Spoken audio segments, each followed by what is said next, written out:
Everybody, Shouting Nobody Else's Auto, 7 o'clock Sunday evening, time for some live chat. Looks like 73 Buick Man is here, is ready to go. There's Pete. Brian Dispatch. Have not seen anything yet, Brian. So, looks like we are connecting on Facebook as well. Let's see. As always, we are live on two formats, both Facebook and YouTube. As you see me glancing back and forth between the monitors and keeping up with comments on both formats. Charles is here and ready to go. So, that's what's going on as you see me looking back and forth, or if I'm addressing a comment that you can't see, that's probably where I'm at, is over there looking at something on Facebook. So, anyway, looks like we got a few people jumping on over there. Scott's here with us on Facebook. So, looks like we're live and ready to go everywhere. So, anyway, episode number 207 tonight. Lots of things going on. Obviously, the Gathering of the Nobody's coming up. Lots of cool things to talk about. Got a full episode built tonight. But as always, before we get too far into everything, a little bit of housekeeping. Frank's here with us. Throw a share out there. Let your friends know that we are on and ready to go. Autocorrect, please double check your autocorrect comment before you send it in case autocorrect changes to something that I can't make out. Ken's here with us. Ken, I did get your message, and I do not have any of those. I just forgot to call you back yesterday. I was moving cars and on the loader, getting stuff picked up for next week, and I just didn't get you called back. So, but I don't have any fenders for that. But anyway, Neil's here with us. Dad's on with us. Waycamp is back. Well, at least it's just Waycamp. We ain't seen the other half yet, so we'll see if he shows up here shortly. If you're on the Nobody Show Facebook page, I cannot see those comments. Please bear that in mind. If you're just hanging out there on Facebook and want to watch, that's fine, but I cannot see the comments on the Nobody Show Facebook page, as this is a shared video from the Nobody Else's Auto page. So I can only see the comments on the Nobody Else's Auto page. If you want to comment, participate in the auctions, you'll need to be on the Nobody Else's Auto page if you're on Facebook, or the Nobody Show YouTube channel. Those are the two sets of comments I can see. Randall and Nut Farm. Buick Man ready to go. Jim's on. Austin's here. Tractor Mike is over on Facebook tonight, so he is here.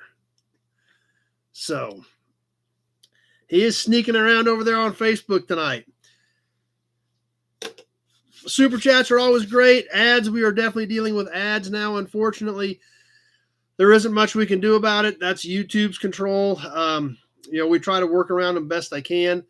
Not everybody gets them. If I have several people comment that they've got ads, then we'll definitely shut down until we got caught up. If I see one comment about an ad, then I'll think it may just be, one person getting hit.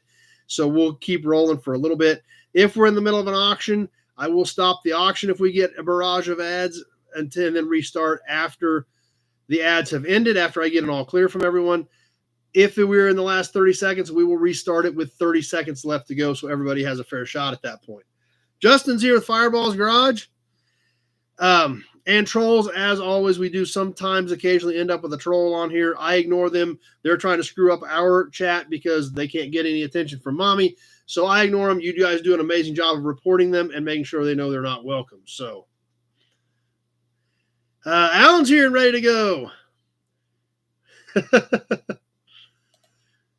Tractor Mike working on a tractor, had to haul it home today with his gas pickup because his diesel pickup is in some emissions mode thing. So Alex here with us.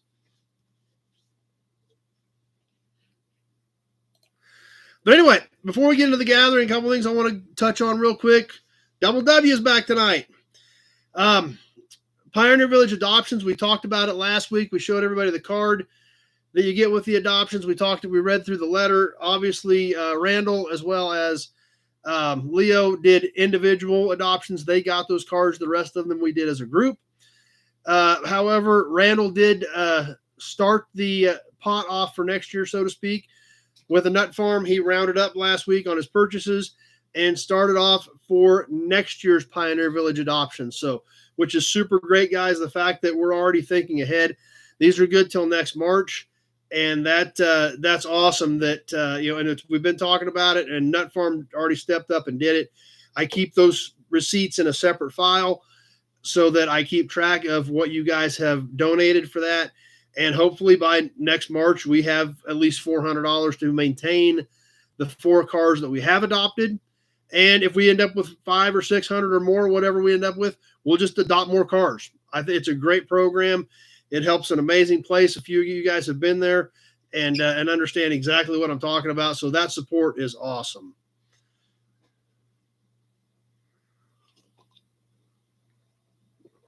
So just wanted to let you guys know we got the first roundup donation for Pioneer Village. So we'll keep those in a separate file. We'll keep working on it towards next March to maintain those adoptions. Scott Liggett, Rebel Driver Garage. If you guys were on the live a couple weeks ago, Scott was actually out here that day shooting content. The day that I did the live, I told you guys we were going to do the live. Scott called and said, hey, I can get down there that day. He needed to get some 65 Impala parts, wanted to do some content.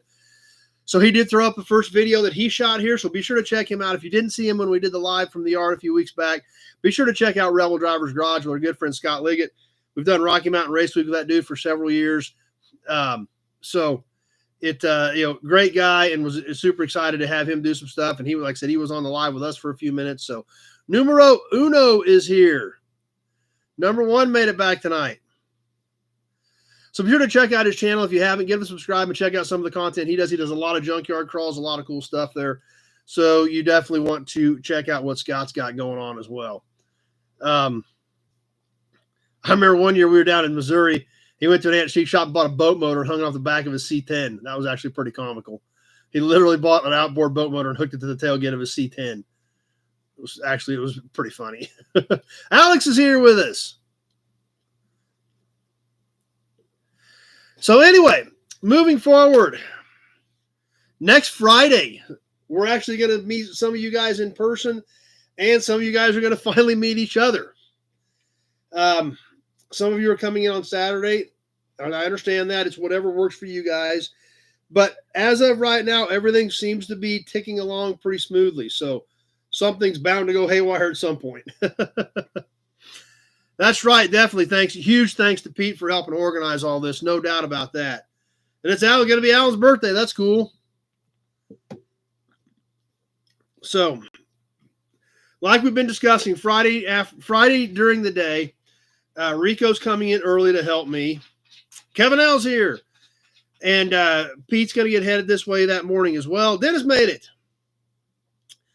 The brewery opens at 3. Charles Fitz, he was on here with us about a month ago, did a Sunday night with us. Charles does plan on being at the brewery around 3 or 3:30. He's going to make his schedule to where he can be there. That way, if Rico and Pete and I are hung up getting the last minute details ironed out, Charles will be there to greet everybody and let them know where we're going to be. So our plans are to hang out there Friday evening. Tacos del Sol is the food truck out back. Gambino's Pizza right next door. And then, of course, Lumpy's Sparks Bar across the parking lot. So there should be plenty of food right in that area for whatever anybody wants. Saturday, like we've talked about, like Pete does in the email, we're going to plan on being at the yard around 9. As of right now, and we need to watch the weather, it shows to be fairly cool on Saturday. Highs in the 50s. So please, you might want to think about bringing a sweatshirt or a jacket. It's not, I don't think it's going to be miserable, but you might want a sweatshirt or a jacket. So we'll kind of keep an eye on that forecast as we get a little closer. Adam's here with us on Facebook. John made it tonight.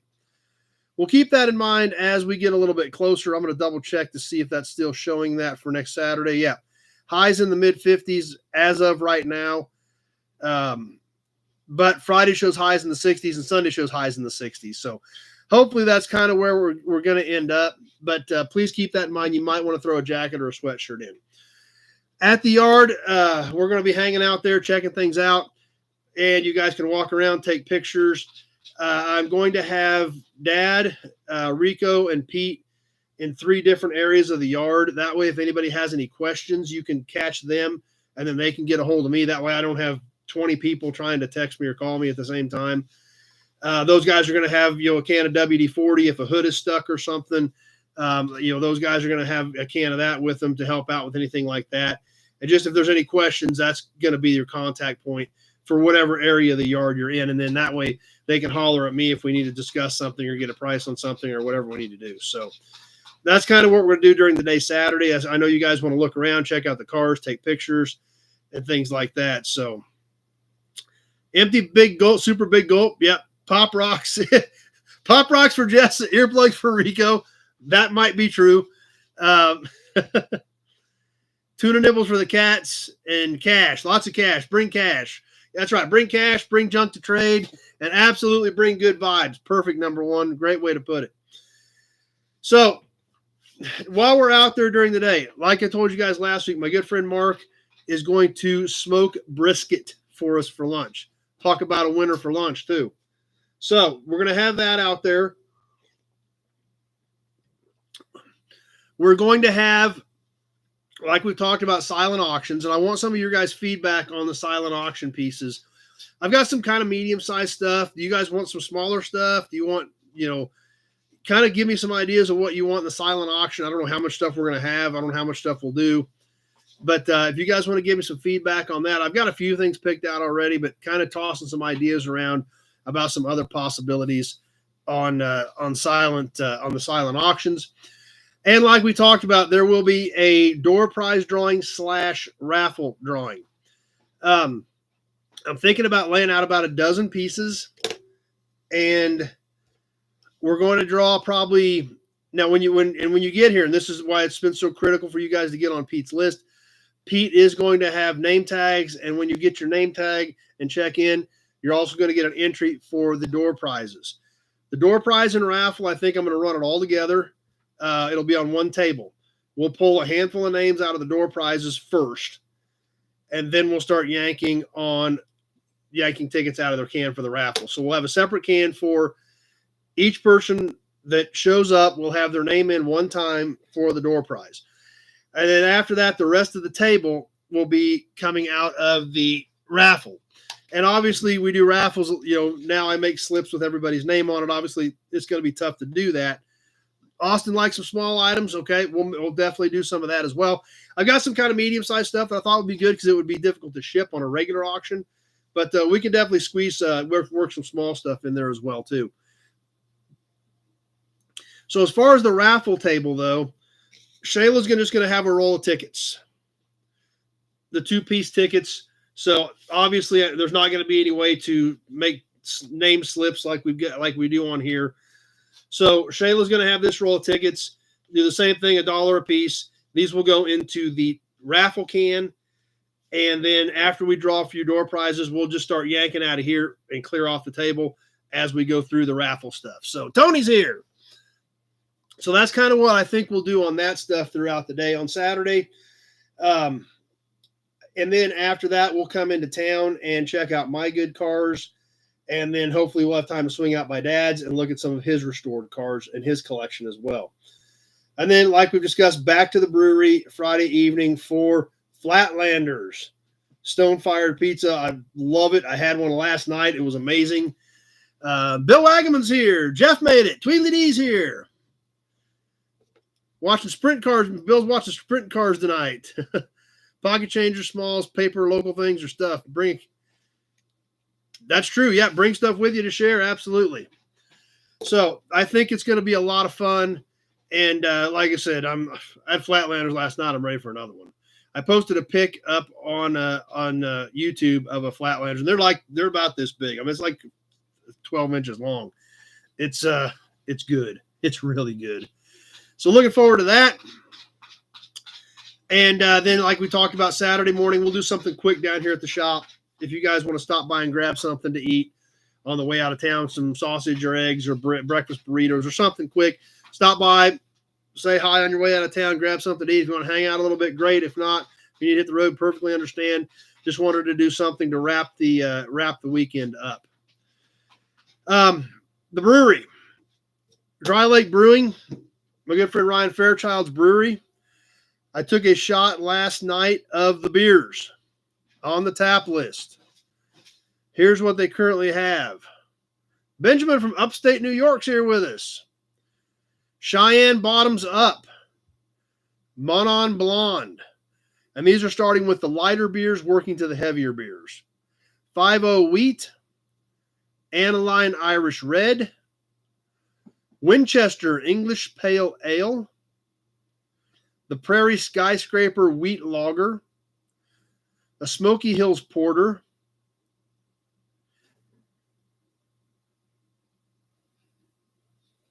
Mosaic Sour. Driving Miss Hazy, Triple Hazy IPA. The Bleeding Kansas Blood Orange IPA. and the Farmhouse Ale. Now, they also have beer mimosas, summer shandies, seltzers. Yeah, I figured that gets your attention, number one. So that's kind of an idea. They do have a Facebook page. You can check it out on there. Those are the beers they currently have up right now. So that's where we're going to be doing there and hanging out. No, they don't have AMs. They don't do any regular prepackaged beer. This is all done in-house. Yep, I know Charles is down there regularly, so Charles knows. But they do a great job. It's a good place to hang out, and they've been very welcoming for us and been very, very good to work with, and are excited to help us out on putting this together. Along with all that, I did talk to Ryan, and Friday night, I think we will plan on, I usually post at 7 on Friday night. I think we will do that. Breakfast is Sunday, not Saturday. Maybe I must have misspoke. Yeah, breakfast would be Sunday. I must have misspoke, Pete. Thanks. Saturday night, instead of posting a video, I think we will go live from the brewery. So Ryan is actually an IT guy, so he's really good at it. Needs a 900-mile straw. So anyway, he'll help me get set up with the internet. So we've got good Wi-Fi, and we'll plan on doing, instead of just posting a video, it's around 7, depending on how things are going. But we're going to try to just jump on live right around 7 for a little bit from the brewery Friday night. Saturday, I do plan on doing some live stuff out there. Randy's here, just in from the swap meet. Bought more than you sold. I know the feeling. That has a tendency to happen. So, Saturday, I know you guys want live stuff from the yard. Yeah, I know, but you got to go racing, Nate. I understand that too. Saturday from the yard. I know you guys want some lives from there as well. I have talked to my good friend Grant Tommy with Straight Six Fan. I know he's been on here with us before, and he's hung out with some. But hopefully you guys have checked him out, give him a sub on Straight Six Fan. Grant is going to come out, do some content that day, so some of the content will be on his channel as well. And he also agreed to help run some lives for me. So Matt's here with us. So please, kind of keep that in mind. We will do the lives on the Nobody Show channel, but and I will, I'll probably have him help me shoot a little bit of content as well. But there will be content on Straight Six Fan as well. So please, if you haven't subscribed, be sure to check that out, because there will be some content on there. But fortunately, he did say he did agree to help run some of the live stuff, whatever we decide to do from the yard on Saturday. Multiple channel live streams from different aisles and rows, and do every car in the yard. $2 cockpit photos for a 50-50. I guess we could do that too. So that's kind of what I've got laid out, guys. I hope it's going to be a great weekend. I've really tried to think this through best I can. Obviously, we've never done this before, so this is completely new to all of us. Obviously, huge shout out to Pete for stepping up and helping organize. Huge shout out to Rico, going to be here early to help set things up. Perfect, Matt. Glad it finally got there.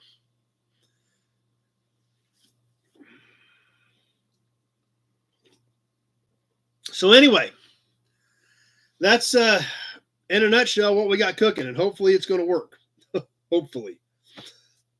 But looking forward to meeting some of you guys in person, the ones that I haven't met. And I know a lot of you guys are looking forward to meeting each other. And it's going to be a great time. Tractor Mike's going to be here. It's going to be fun. Pretty good chance at least a few poor decisions will be made throughout the weekend. But, hey, that's what we're here for. Lee from New York made it. I talked to another guy that you guys may have seen who says he's going to be there, local guy, Loader Mike. The guy a buddy of mine who actually helped fix the loader a couple years ago, ran into him, and he was asking what's going on. So told me he needs to be there. So he agreed to be there. So he kind of kept a low profile. We got him a little bit in some of those videos, but he kind of liked to keep a low profile, but he's going to try to catch it. There he is. He's on Facebook with us right now. Loader Mike checking in. So he's on there ready to go. Planning on being here next week. So go back and check out the Loader videos. You'll see him in the background, but he's going to be there to drink beer with us next weekend too. So glad he's going to come hang out. But anyway, like I said, I'm excited. I'm looking forward to it. It's going to be a lot of fun. I know there's some things that I forgot. Oh, I know one thing I forgot. The special commemorative piece is done. I found out Friday they are completed. It's not a big, huge deal, but they are done. They will be here. And they are, like I said, they're participant only. We're going to hand them out to whoever's here that day. And that's going to be it. I didn't order a ton of them. Should have enough for everybody that's here, but that's about it. So whatever, like I said, whoever's here Saturday, they're going to get them. I'm excited about them. I think they're pretty neat. I think you guys are going to dig them. So the special commemorative only piece will be here, and we'll get those out Saturday morning because some of you guys are driving in Saturday morning as well. So we'll definitely do that Saturday also. So I hope you guys like them. I think they're pretty cool. So that project is there again. That project is actually coming together as well. So look at the oak this little acorn started to grow into. That's a good way to put it. Number one, it really is.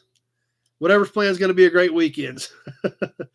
And it will be. I mean, I've met several of you guys in person, and even the ones I haven't, it's like we already know each other anyway. So it's going to be a lot of fun. So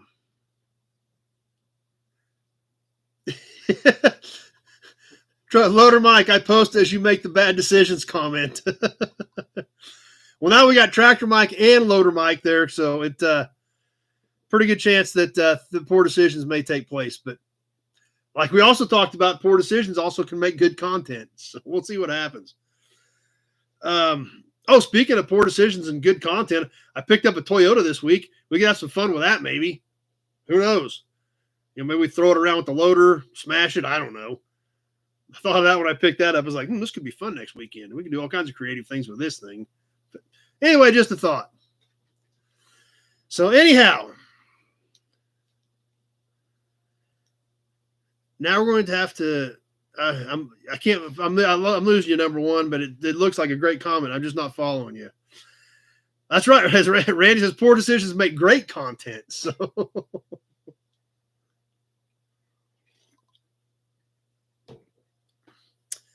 So anyway, looking forward to it.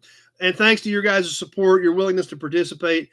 And, I can't believe you guys are taking time out of your busy schedules to come here, hang out, meet everybody. Catapult the Toyota. I don't know if we could build a catapult big enough. Not in this short amount of time, at least. Sounds like a great plan, but I don't think we can get it done. But anyway, we'll see what happens. We're a few short days away. Friday, a lot of you guys are going to start heading this way.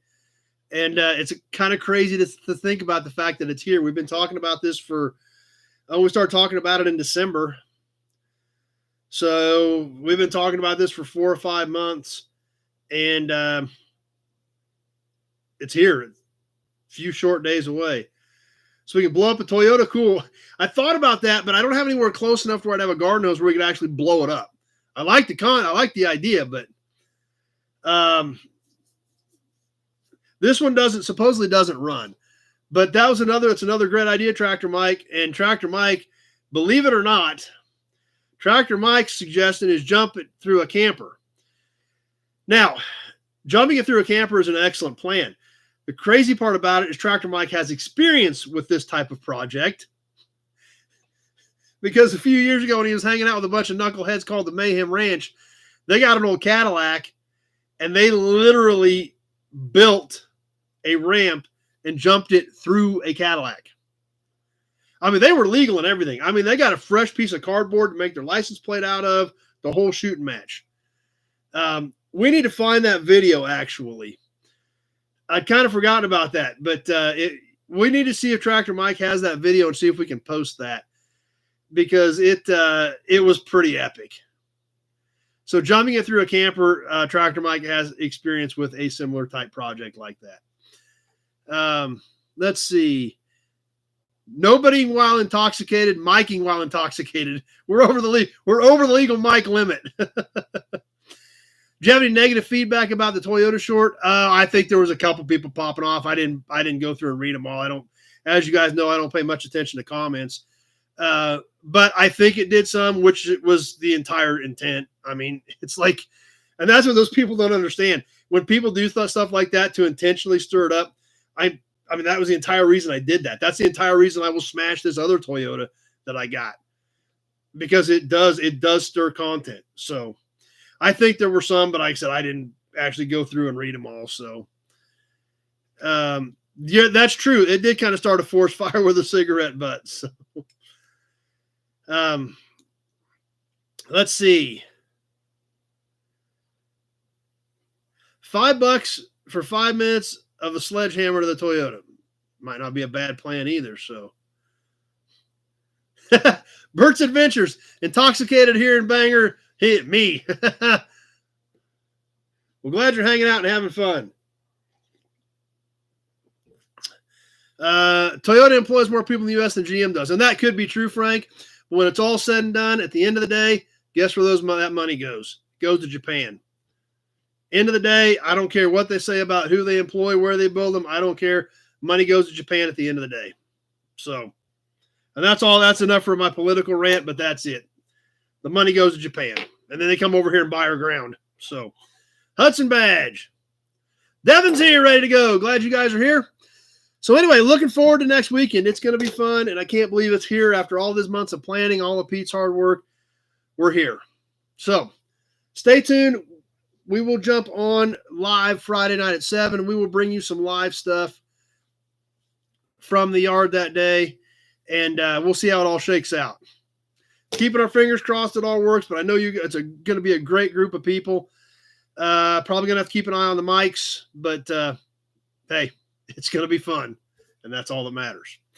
Anyway, what else has been happening? New inventory. All I got was a Toyota, but that could be a lot of fun. We could make very good use out of that, hopefully. But let's move on to the promo model, some badges and emblems, and story time. Let's get to the raffle. Auctions. Is there another get-together? Well, we're going to see how this one goes first, obviously. We've never done this before. I'm going to assume this is going, I'm going to assume that this is going to be a first annual. We'll see what happens. If this one works out great and everybody has fun, I don't see any reason why we shouldn't do it again next spring. Depending on how many people get interested in it, eventually maybe it's twice a year, because obviously to bring people in and do all this, have food lined up, have things situated at the yard, to get all these pieces put together. Pete doing name tags. I mean, there's a lot of pieces to this thing. So if there were 100 people coming, it wouldn't work. It would be too much. So if this gets to the point where we end up with the next time 30 or 40 people right away, then we may have to, do 2 a year and break it up, because we just can't have that many. There would be too many people to manage without really turning it into a big production. So that's kind of what I'm thinking, but we're going to play it by ear and see how it goes. That's really the only thing I can tell you. If there was whether or not there's going to be another one, but I could definitely see it happening again. And we'll just see how it goes after this weekend. Hopefully Rocky Mountain Race Week comes back to Great Bend. That would be awesome as well.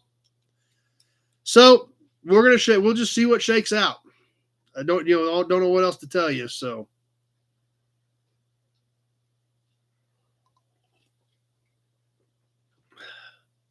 Matt found an Auburn grease cap for a swap yesterday, but didn't buy it because bottom pedal fire truck. Well, I don't blame you. That's a pretty good piece too.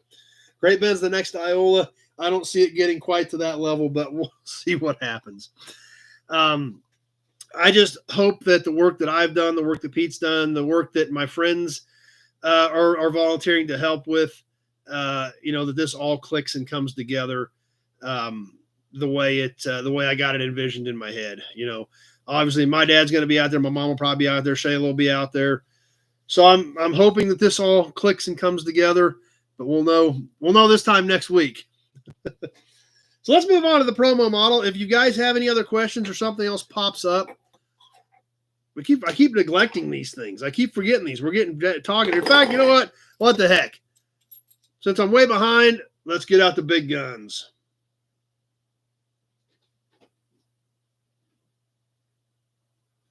All right. But anybody, if anything pops up or you have any other questions about next weekend as we go on tonight, just throw them out there. We'll sure try to address them. I think I've got most of it caught, but we'll see. But tonight's promo model, a little bit different. We haven't had one like this before. And the bottom is completely different on this one as well. Tonight's promo is the 1963 Oldsmobile Starfire in Saddle Mist. This promo does have some warpage to it. You can probably see the body lines aren't exactly straight on it anymore, on either side, actually. It is in pretty good physical condition other than the warpage. It's not broken up or chipped up. Obviously, the corners are still here on the bumpers. Even the little molded hood ornament's still there. On the rear, same thing, a little bit of fading on the chrome, but the corners of the bumpers are there. The taillight lenses are there. Kenny Peterson's here.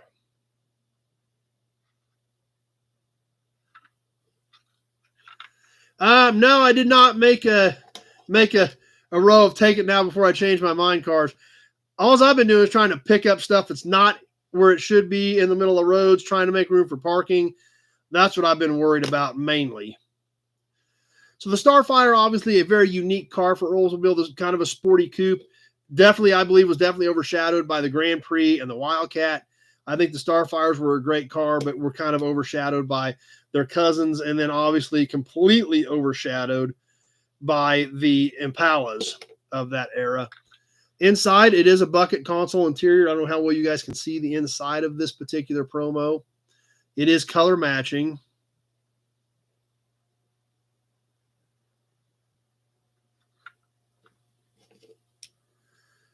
All original tires, wheels, and hubcaps on both sides. Now, one thing that's kind of interesting is the bottom of this promo.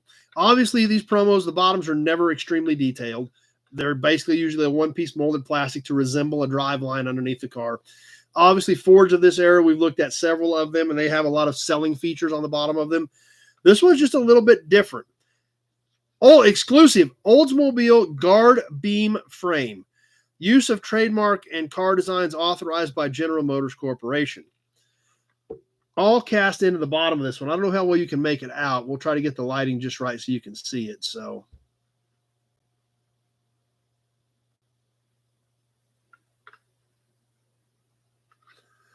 kind of different on the bottom of this Oldsmobile.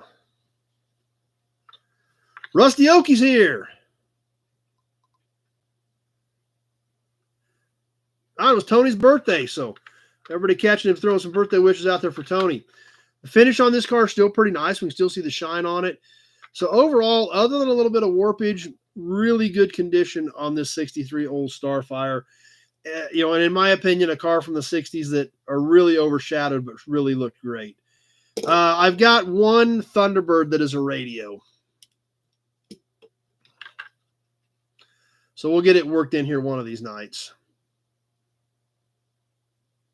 So that's what we've got for the promo tonight. The 1963 Oldsmobile Starfire Coupe in Saddle Mist.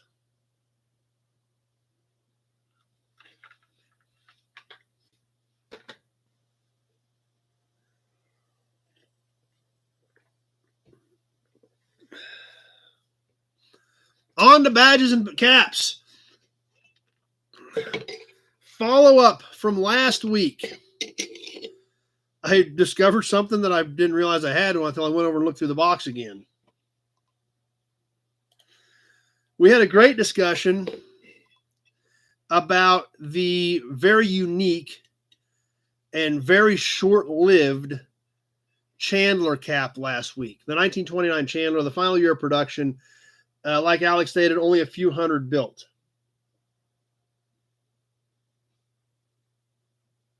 Mike from Texas is here. Pete's a Starfire fan. Yeah, that was a pretty decent car. You should have bought that one, Pete. That was a good-looking Starfire. Now, what I didn't realize is I was going through some badges the other day, and I don't have the Chandler 8 from 1929, but I do have the Chandler 6 from 1929. I'm sure this is one we looked at a long time ago. This badge was $29 only on Chandler, the final year of production. So I thought that was kind of cool. So update from last week on the Chandler 8 cap. I also had the original Chandler 6 badge from 1929 to go along with the cap. But on to tonight's emblems. The first one we're going to look at tonight is super tiny. In fact, it's so small, I hope you guys are going to be able to see it. The whole badge is only 1.5 inches long. And it's only 1/2 inch wide. But it is a dash badge, so it is small, and that explains why it's small, but it is a great one. It is a super neat piece. It was actually on the super crazy awesome website, AmericanAutoEmblems.com. And like I said, this is a dash badge, but it's not just your typical dash badge. It is a dash badge, an enamel dash badge for a Pierce Arrow. So I hope this focuses in and you guys can make this one out and see it clearly. 1.5 inches by 1/2 inch. It is damaged here in the middle. It is chipped out. It was bent right there. As you can see, when I hold it this way, it does have a bend in it, which chips some of the color out of it. Now, obviously, this being a very unique piece and a very small piece, I was trying to figure it out. So, of course, I went to AmericanAutoEmblems.com. Sometimes they have these other badges. Sometimes they don't. Fortunately, they did this one.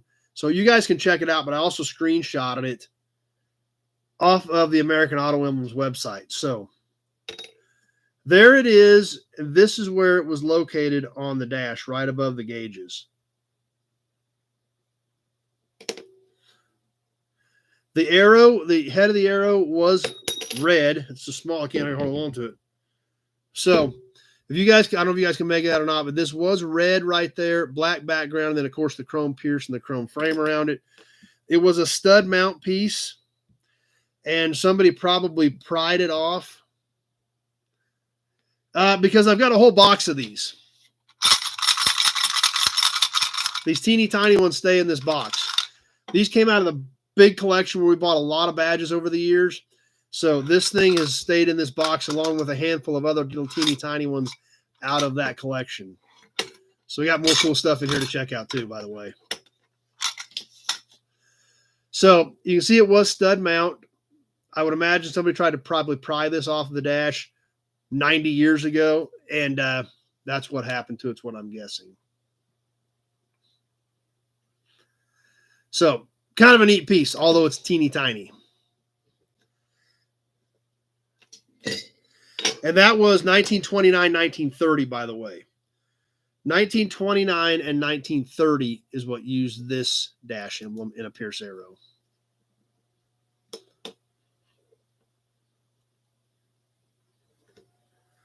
The next badge, we're going to jump up about 50 years into the 70s, and we're also going to go new old stock, which is always fun. See the studs there, brand new studs, never had a nut on them.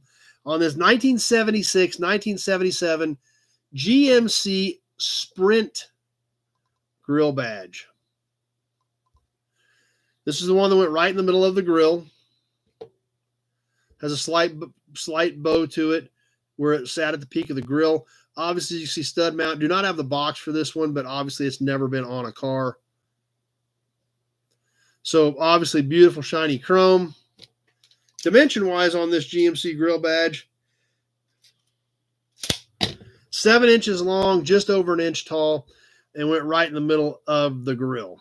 So obviously the GMC Sprint, the sister car to the El Camino, but obviously not near the attention that the El Camino gets, even though they're essentially the same car. Obviously, if you guys have been hanging out here for a while, Dad got a 73 Sprint SP with a factory 454 in it. At Meekum about 4 or 5 years ago, one of like 76 built. So kind of got to become a little bit more familiar with the Sprint moniker after he bought that car. So thought this was kind of a unique piece for that era of Sprint. Obviously, 76 and 77, the last 2 years of production of what was known as the Colonnade Coupe in the GMA body before it was redesigned to the what is now known as the G body. The G body was still technically an A body for the first year or so before it was renamed and now commonly known as the G body. So Z-Bear's here. So that's what we've got tonight. In the badges and cap section, the super cool little teeny tiny Pierce Arrow dash badge from 1929 and 1930, and the 1976-1977 GMC Sprint Newell stock grill badge.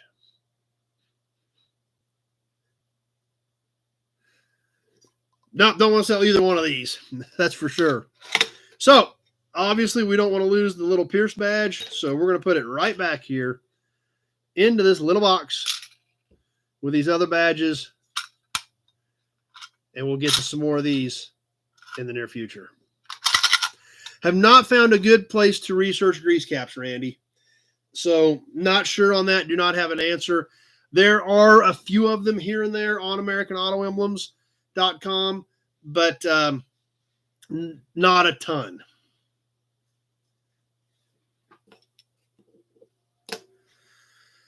Okay, story time.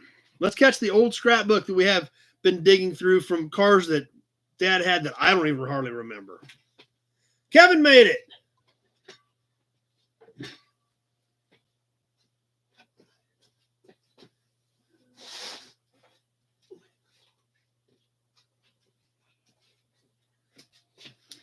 Just getting started going through this old scrapbook, but a lot of great stuff here.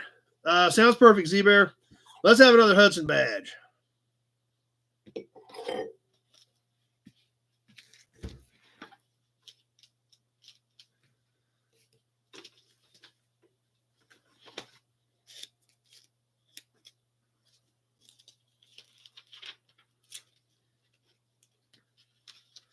The car we're going to look at tonight, there's actually two reasons that I wanted to look at this car and share this with you. It's not a super exciting car, but to me, I remember not necessarily this exact car, but I do remember for some reason that there were a lot of them around as I was younger. And that was the full-size 1968 Oldsmobile. Dad even had a 98 convertible that he fixed up years ago. But this is going back way before that. This is going back to probably 1975, 1976. The one badge you don't question. That one right there, huh, Kenny? So I just remember there were always 68 Oldsmobiles around. I knew that Dad had that 98 convertible. I know he had several 68 parts cars. I don't know what the deal was with 68s, but for some reason it seemed like there was always one around. And it probably started with this one, even though I don't specifically remember this car. But this 1968 Delta 88 four-door, like I said, this was probably in 1975, 1976. This was a used car. This was a used car that Dad fixed up and flipped. Looks like a basic green four-door. And like I said, for some reason, seemed like there was always a 68 Olds somewhere. Or we were selling parts off of 68 Olds. And I know it wasn't that common, but for some reason, I remember in my head from when I was a kid, a lot about 68 Oldsmobiles. So it's kind of weird when we look at these pictures today from 50 years ago and think that this was essentially basic transportation. Nobody cared. Even though this is just a four-door, even seeing a cool four-door like this today is kind of neat. You just don't see them. Now, the other thing that really hit me about this picture when I was looking at it, this was the house that from when I was a little kid. You know, this is, in fact, I just saw something, and I think it might be me. It was a back row trade-in at the dealership that Dad worked at. But I think I just noticed this, too. I didn't see this last night. I think that's me. So that kind of gives you an idea, if that is me, how old this picture really is. I can't tell for sure, but that might be me.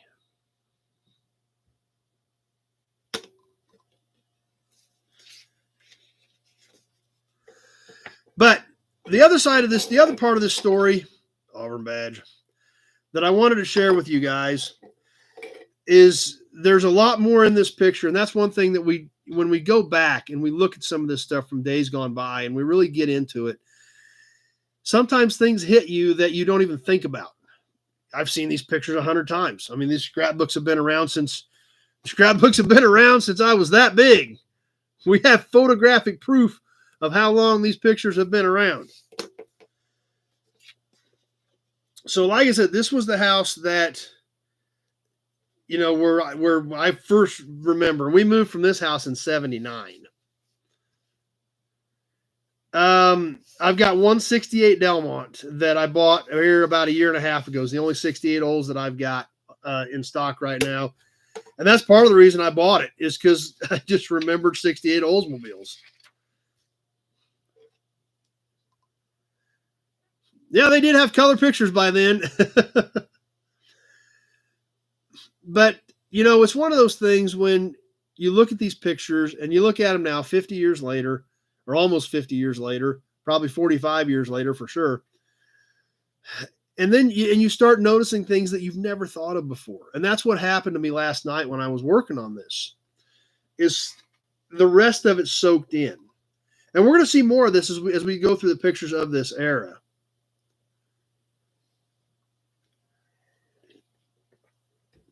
You're right, Z-Bear. It's great that he took all these pictures because we're having a lot of fun with them now. But, and obviously, and you guys know that, you've seen, even the guys that haven't been here, you've seen the yard. You've seen pictures of the yard. You've been on the yard walks. There's 20 acres. There's 2,000 cars out there. Dad and I both have 20 some good cars, or toys, things like that. I've got 6 shops. Dad's got 6 shops. So, we've got 12 buildings full of cars and parts. And, and it's been a big, big lifelong project. But when you look at pictures like this from days gone by, and then something hits you, and it really puts things into perspective. Because obviously, when I was this big, all the cars that Dad flipped, whether it was put a front clip on them, fix a fender, put a motor in them, put a timing gear and chain in them, whatever he did back in the mid-70s, paint whole cars, was done right there. That was it. That's where he did it all. That's where it all started. That little single car garage. It's really crazy when you think back and really put that into perspective. But that's kind of what hit me when I was looking at these pictures. That's where it all started at. So I was that big. That was the garage, flipping a few used cars. And here we are, literally in 2024, hanging out here because we all like cars, and that's what we want to be part of. And when I look back at the collection that we've built over the years and all this stuff, and it all came from right there. Dirty's here. So yeah, and that was it. Dad did a lot of work in that garage. That's for sure, Kenny. So that's the type of things, and that's what I'm starting to see as I go through these pictures, which is super cool for me. And I hope you guys are enjoying it. And the fact that you guys wanted to do this story time idea was your idea. The Delmont was a lesser model than the Delta, correct? That is Delmont, Delta, and then 98 were the 3 tiers in 67 and 68. Delmont was a 2-year only car. So, like I said, going through these old pictures was your guys' idea. I'm having a lot of fun with it. And when I start picking out little things like this, or little things like Little Me, it really kind of puts it into a whole different perspective. So I hope you guys are still enjoying it, and we'll keep working through this book and checking out some more cool old stuff.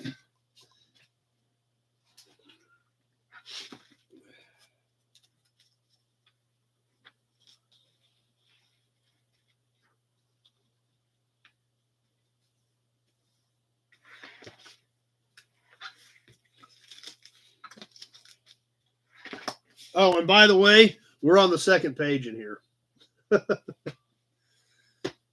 Bert's got to jump off. Glad you were here for a while tonight, Bert.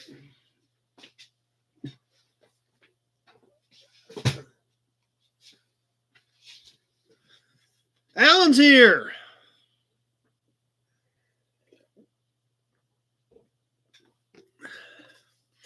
All right, let's talk about the raffle for a minute.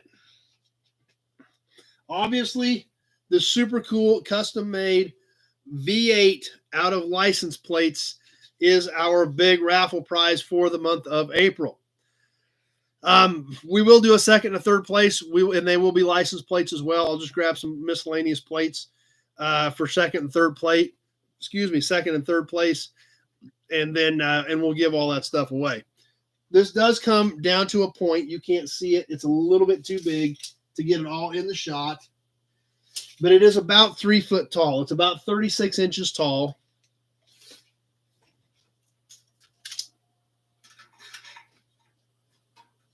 And 25 wide. So 25, 36. It does have a framework on it on the sides. And then all these license plates, spark plugs, wrenches, all custom made, custom welded into this V8 sign for this month's raffle. And then, like I said, we'll give away some other license plates as well with the raffle. So 4 cars in one day. That's pretty good. Who's in this week?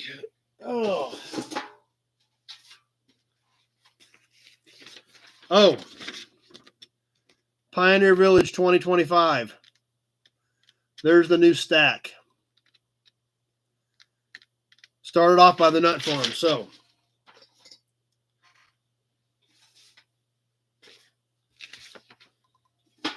this week, who got in? If you think you got in and I don't read your name, be sure to get with me so we can make sure we figure out what's going on.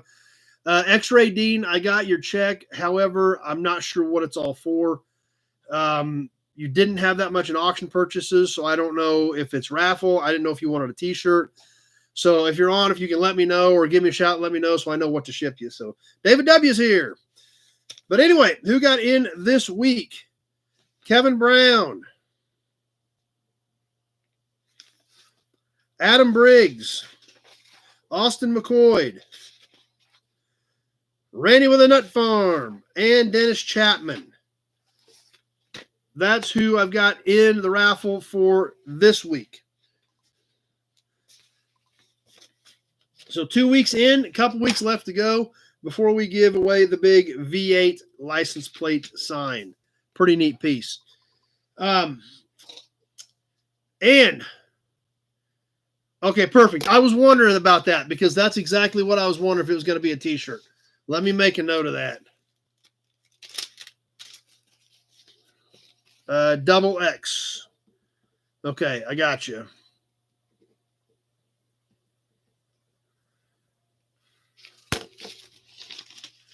So I think,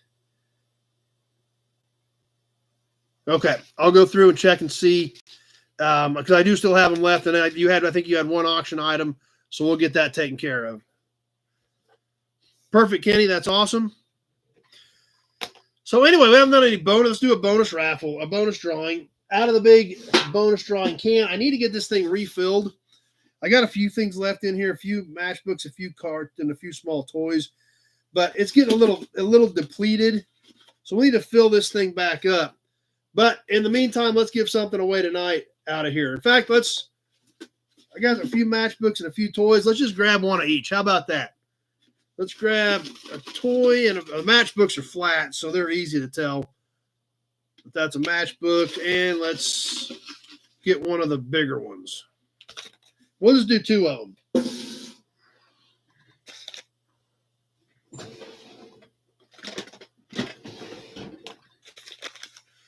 And as always, please remember these ship with your next shipment. They do not ship by themselves.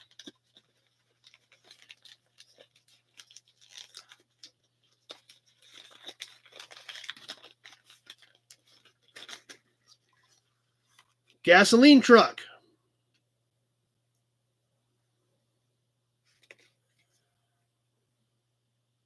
Yeah, that wasn't a bad deal if you could buy it at an auction detail and run it through the next week.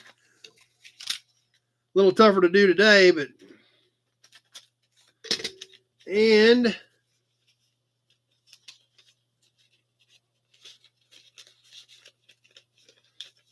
cut the wrong end open.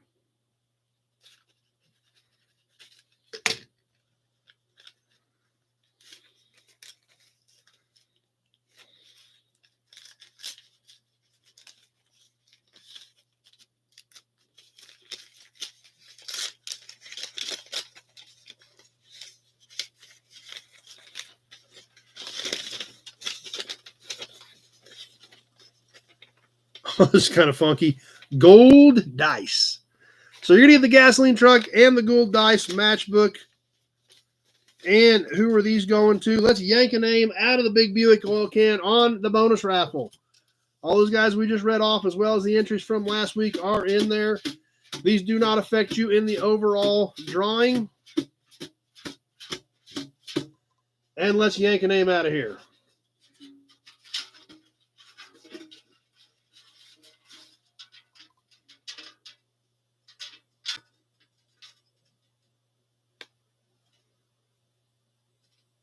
Oh, I dropped them all. That didn't work.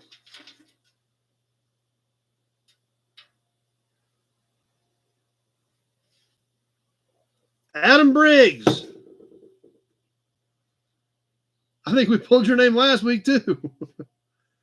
I don't know how many tickets you bought this month, but you must have bought a slug of them. Adam Briggs.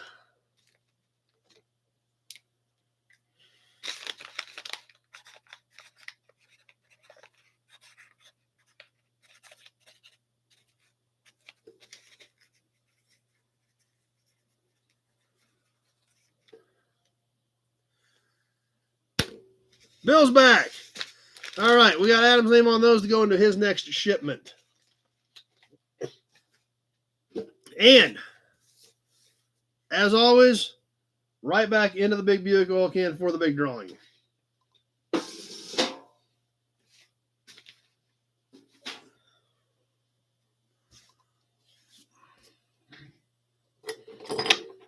Hoods and badge. Who's ready for some auction time?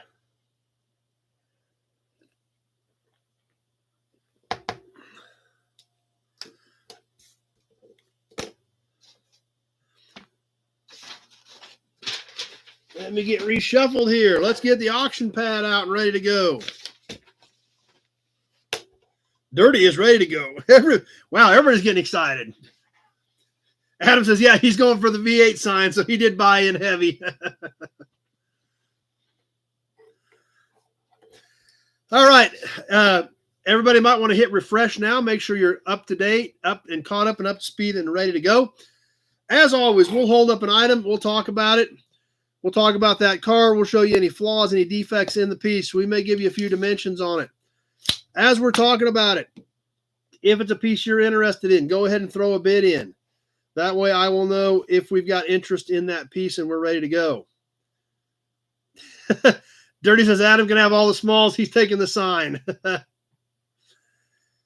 Once we get done with the description of it, I will put it on a timer on my phone. I keep the timer right here in front of the monitor so I can watch for bids on both Facebook and YouTube as we tick along. We will go 2 minutes. I will tell you when 1 minute has passed. I will tell you when 1 minute, 30 seconds has passed. Everyone has a delay. Some people it's 5 seconds. Some people it's 30 seconds. So when I tell you a minute 30 has passed, it is time to be thinking about hitting it with your max bid. And sometimes that works and just knocks everybody else out too. But hit it with your max bid when I tell you a minute 30 is gone, because we may be just about done depending on your delay. Your delay is going to vary depending on, obviously, your internet provider, as well as whether you're on a smartphone, PC, tablet, smart TV, multiple things. Bert couldn't sleep, so he's back. I mean, that was like a whole 3.5 minutes of trying to get to sleep. So we're glad you came back. Everything tonight, pretty much all small stuff. So shipping will be included in everything tonight. I do have some bigger stuff that I need to get ready. Whether I take it out for the gathering or I'll mix a few of those bigger toys and stuff in here for sure. But shipping will be included in the 48 states. If you're out of the 48 states, you're more than welcome to play. But you will have to cover shipping as well as getting me paid, whether that is a money wire or cash or whatever you want to do, U.S. cash. But you're more than welcome to play, but this thing kind of feeds itself. So spending a ton of money shipping a couple packages out of the U.S. kind of torpedoes the plan for everybody. So please bear with us on that. Check, money order, Western Union, PayPal, friends and family, all fine. If you have any questions or if you're new to us, which, by the way, welcome. If we've got anybody new, we usually try to do that, and I forgot to. So welcome to anybody that's new. Sound off if you're new. Let us know you're here. My number is in the description part of this video. So if you see something cool, you want to bid on it, you're still not really sure how to get it paid for, make sure it gets handled and gets to you. Not a problem. Just give me a call tomorrow. No big deal. I'll walk you through it. I'll give you the different options. We'll do whatever we need to do, and we'll get it handled. So please, guys, make sure you've got your addresses on your payments. And if there is any special instructions, I've had tons of issues with addresses, and it's not just one or two of you. There's 4 or 5 of them on here I've had issues with over the last couple weeks, which doesn't sound bad till you add that to the other stuff that I have problems with of other people that are buying stuff and don't send me shipping information and things like that. So that when it compounds on top of that, then there's a lot of issues. There's a lot of address issues I'm dealing with. So please, guys, work with me on that. And a lot of you guys are good about it. You know, if there's a problem, you'll call me. We'll get it figured out. But it's easiest if I can do it to start with. So please bear that in mind. We'll start off with a few smaller, cheaper pieces. I will read all bids as I see them on the first few pieces, just so you guys can kind of figure out what I'm seeing versus what you're seeing. Once we get into after the first few pieces, I'll just read out the high bids as we're going so you guys can keep up with it. If I announce a bid that you don't see, it's probably on the other format because we do have some guys that like to play along over on YouTube as well, on Facebook as well. Tried to mix some things up a bit tonight. When I went back over the last few weeks, we were kind of getting stagnant with a similar type of run order. So I mixed a few different things in tonight, went back through some other boxes. No problem, Randy. Not a big deal. I know we'll get it handled. So mixed a little bit different variety in there. Of course, we've still got some plates and some caps, but mixed in a few other things to kind of get a little more diversity like we try to have. So we'll go ahead and get rolling with that. I'm sure I missed something. But if you got any questions, just go ahead and comment. And like I said, worst case scenario, if you want to bid on something, go ahead and then just call me tomorrow if you're still not sure what to do. So let's get this box over here.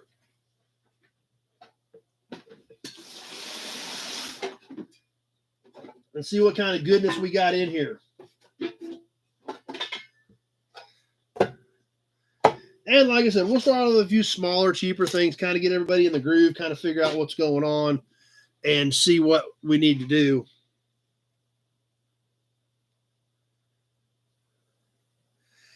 And it's going to be a lot of fun. That was Ryan. Ryan from the brewery was going to try to jump on with us tonight. And like I said, he's an IT guy, and he got a technical call from some of his people when we got on. So, but you guys are going to get to meet him next week. So I was hoping he was going to be on with some more insight into his beers, but he got hung up tonight. So no problem there.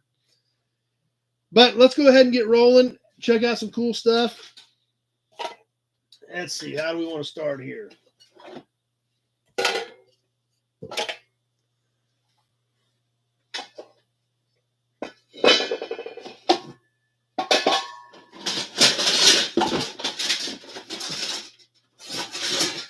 All right. Let's start off with a couple of cans. Although these are a little bit different than what we're used to. We do a few oddball cans from time to time, and that's what we've got here. But it's a good starter piece. And I'm sure some of you guys are going to like them. One of them is not that old. One of them is probably 80s. But the other one, I think, is probably 60s. So we'll see what you guys think of these, or if you're even interested in them. The first one, these are velvet cans. There's Ryan. There's on. Ready to go. Anybody's got any beer questions, time to throw them out there that Ryan's here and ready to go. But we'll go ahead and kind of work our way to the auction. If you guys have beer questions, throw them out there. Ryan may be able to give you some answers before we get here Friday night. I read you the current brewery list a little bit ago. So he's there. Throw him. You got a questions, throw it at him. The first one, these are fairly common cans. This one has a barcode on it, so it's probably 80s. It is metal. Velvet pipe and cigarette tobacco. There's Tractor Mike. Ryan's his hero. Yeah, Tractor Mike drinks like that 80, 90 weight stuff when he's here. This other velvet can going with it, this is a pretty cool, and this is one is not very common. Like I said, I think this is probably 60, so this is probably the cooler one. It's been up a little bit on the back, but it still has the top on it with the old tobacco label. Nut Farm at 10. Yeah, I don't know where Leo's at. Leo may be hiding in the wings. I don't know. As well as the old tobacco label over here. So this one, I don't know how old this is, but it's definitely fairly early. This one, fairly common. This one's kind of neat if you're into tobacco tins.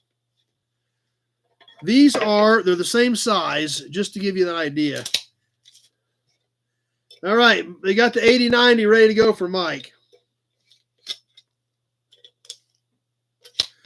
4 1/4 by 3, and obviously they're pretty narrow. Dean at 12. All right, let's get this thing on the timer, and we're rolling. X-Ray Dean at 12.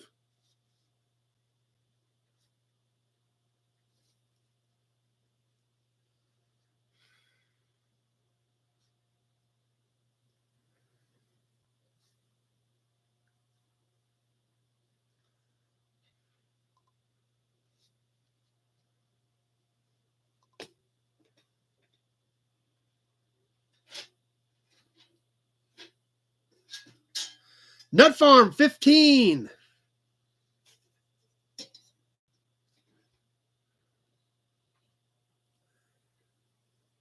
Don't do tobacco, we'll love the tins. Yeah, I thought this one was super cool.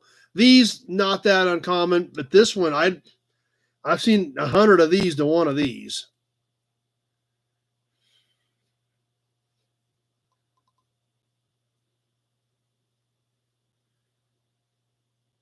One minute gone, 1 minute left to go. It is a velvet can bundle.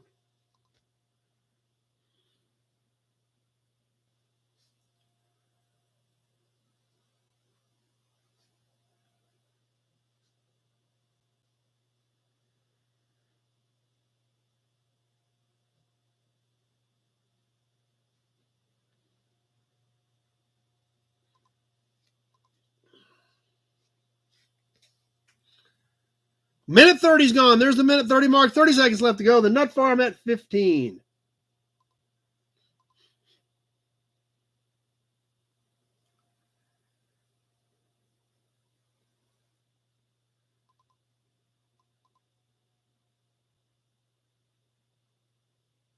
Getting close to winding this one down. Nut Farm at 15. Dean, X-Ray Dean at 17. And that does it. Dean at 17.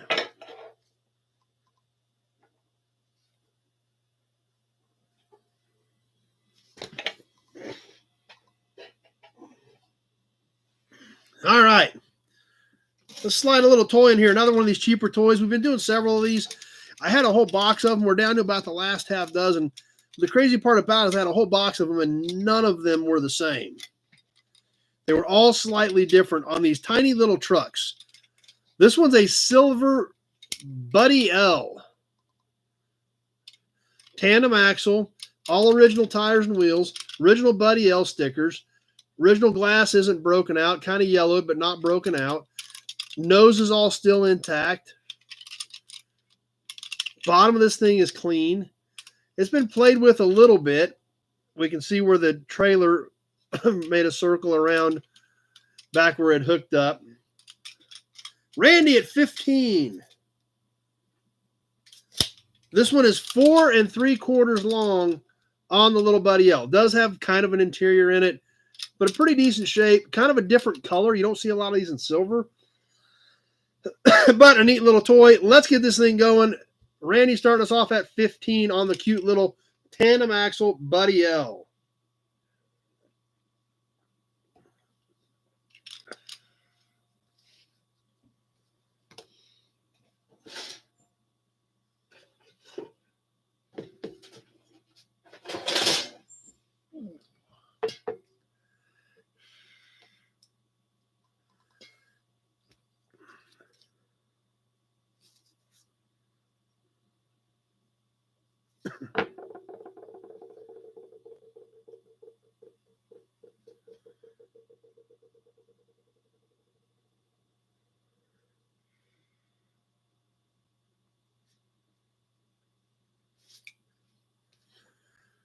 Coming up on the 1 minute mark.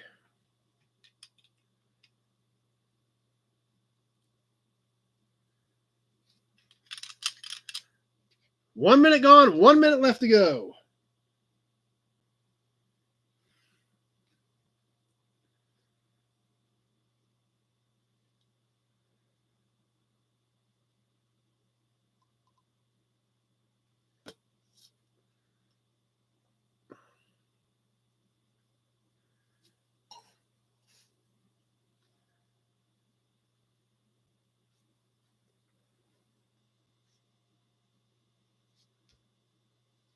Minute 30 gone, 30 seconds left to go. Randy may have knocked everybody out. Nobody out there swinging other than Randy. It's a cute little booger, so.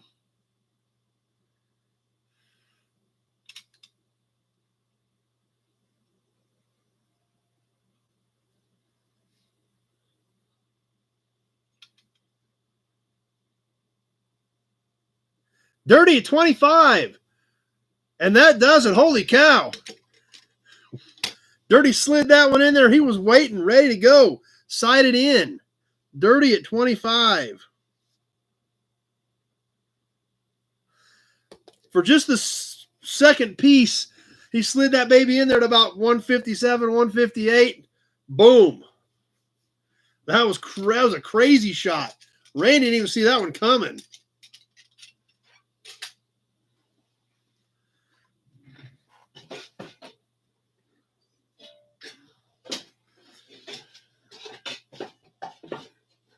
Okay.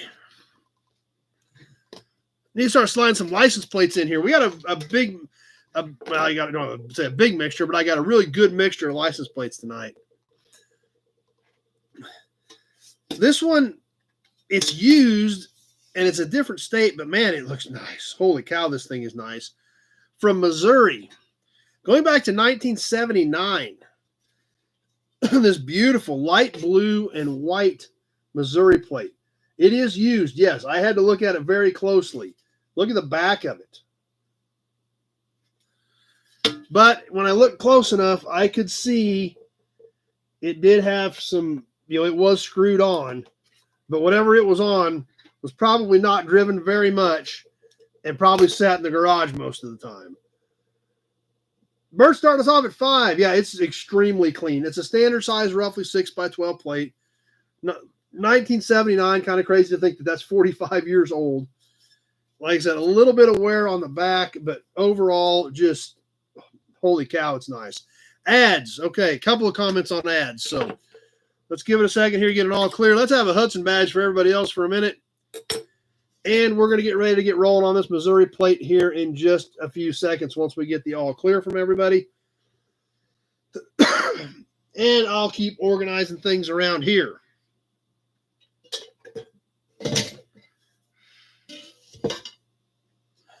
Okay, looks like we are back. Bert's Adventure started us off at 5. Let's roll. We're on the timer on the 1979 Missouri plate.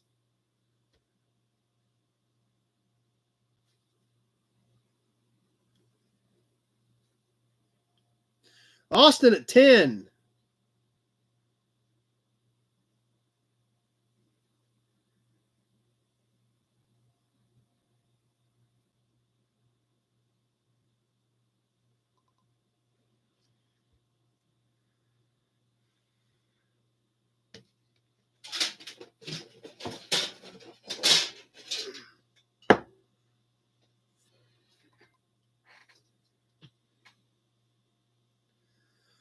Tweet the D at 10. We already had Austin first.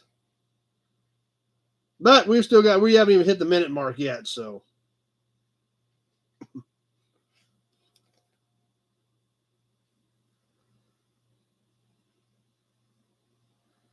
One minute gone, 1 minute left to go. Austin at 10.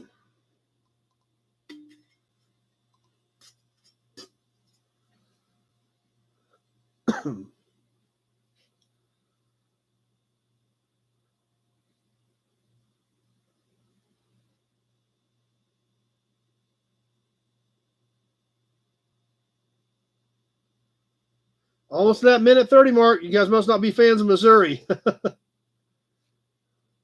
Minute 30 gone, 30 seconds left to go. Austin at 10.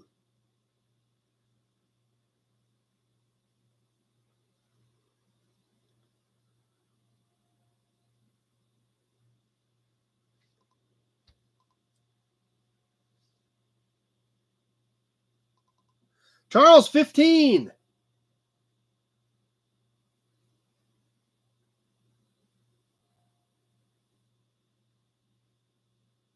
And that does it. Charles at 15.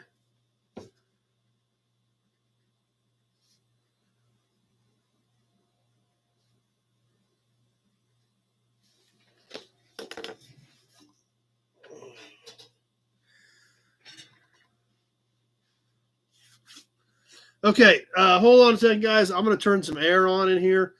I thought I was getting hot. I just looked up my thermometer, and it's 85 in here. So let me kick a little bit of air on and cool things down just a bit in here. So hold on just a second.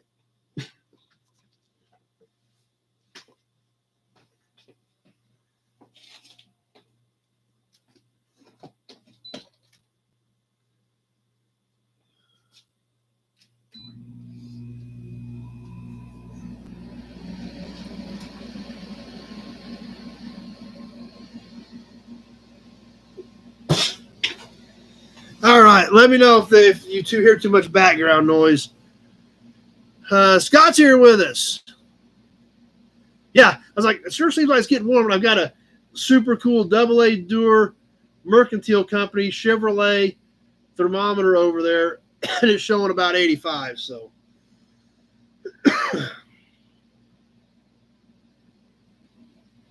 actually, you guys want to see the thermometer? I'll show you the thermometer because it's killer.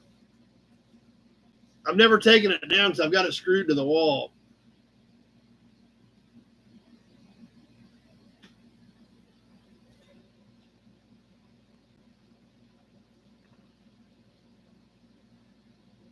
There's my thermometer.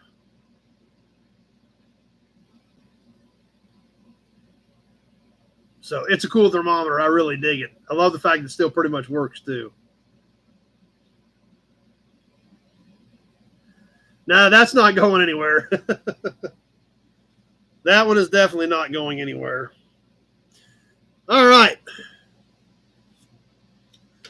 What do we got next? Oh, like I said, I'm kind of mixing some stuff up, going back through some boxes and pulling out some stuff that we've kind of been missing the last few weeks. And I found a few more of these old wrenches that we've had a lot of fun with. I don't have a ton of them left, but I was like, well, I still got a couple of these. Let's do something with them. This one does not say anything, but it does have a tag on it. It is marked a Schultz buggy wrench. Very unique. Double offset, square bolt, buggy wrench. Now, I don't know nothing about it that says Schultz, and it's missing part of the label, but it does say Schultz buggy wrench. I don't know what the rest of it meant, but it is a Schultz buggy wrench. So obviously this thing is well over 100 years old. Very unique. It's not a huge piece, but tool guys, it's a cool collector's piece. It is 7 1/4 inches long, overall length, on the Schultz buggy wrench. Bert starts off at 6. Obviously, this is all factory made, open in the middle, square bolt. How's it spelled? Just like you, I think. No, it does not have a T. I did not look this up. I'm going by the tag that was on it when I got this box, and they have it spelled without the T. Now, whether or not this guy wrote it right or not, I have no clue. Whoever marked this thing 40 years ago or whatever, when they researched it and figured out what it was, that's what they marked on the tag. So that's all I know. That it is a Schultz buggy wrench. Exactly. For 100 years old, it's pretty crazy. So let's get rolling. Bert, start us off at 6, and I'm pretty sure this is worth more than 6, but let's get this thing rolling on something that's over 100-year-old tool.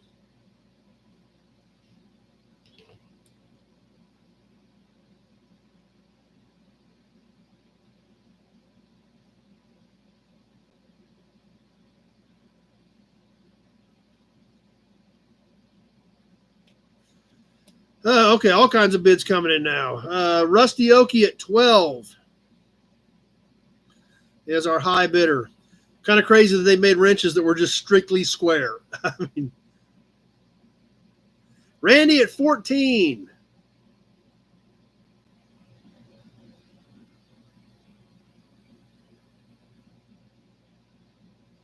Bert, 15.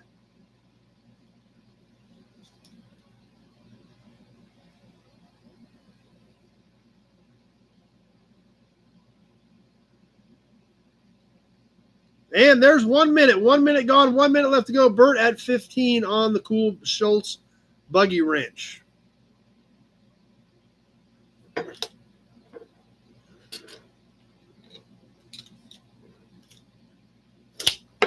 It's got about a 2-inch offset from the low spot over here to the high spot up here. Bert at 15.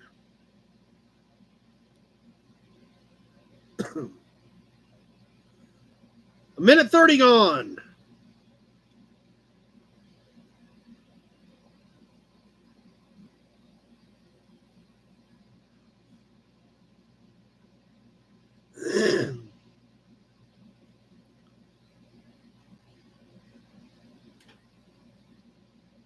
Coming out of the end of this one, Bert at 15.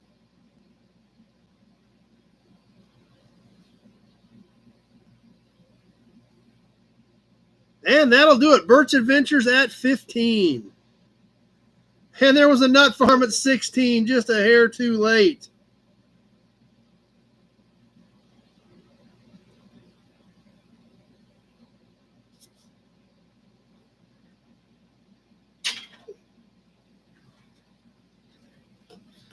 All right, let's catch a couple more cans. This is going to be a pair. These are both metal cans. They're not super rare ones. One's got a barcode. It's probably 70s or 80s. The other one does not. These are for gas dryers, gas line antifreeze. The first one, Prime, Prestone brand Prime, original cap. I did drain this. It was full. This one does have a barcode, but it is a metal can. So probably late 70s, early 80s. The other one is really cool with good graphics and a common brand of Heat. This one has great colors, great graphics. It is also a metal can. This one does not have a barcode on it, so this is probably 60s, maybe early 70s. Original cap. I also drained this one. These were both new. Austin starting us off at 10. We're going to sell you both of them on a one-shot deal because the Prime is kind of cool, but not near as cool as the Heat. So we're going to do them both on one auction. You get both of them, a one-shot deal. Austin at 10. Let's get this thing going on the timer. Randy at 12.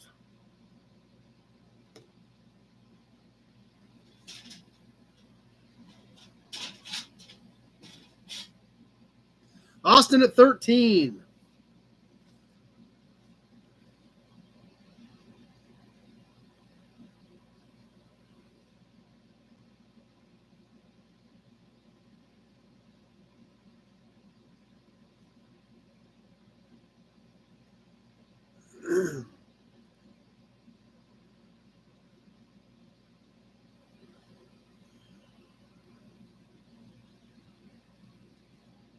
Anything hand painted tonight? Nope, nothing like that tonight.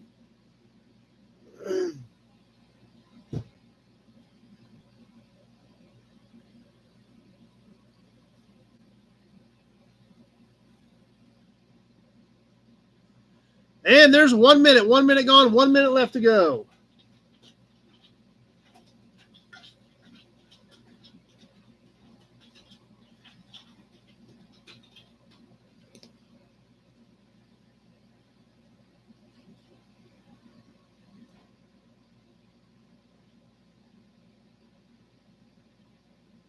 Coming up on the minute 30 mark. Austin at 13.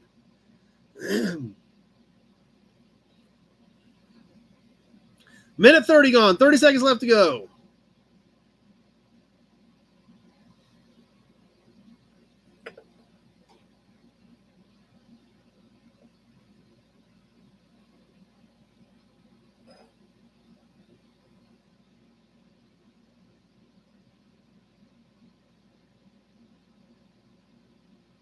Randy, 14.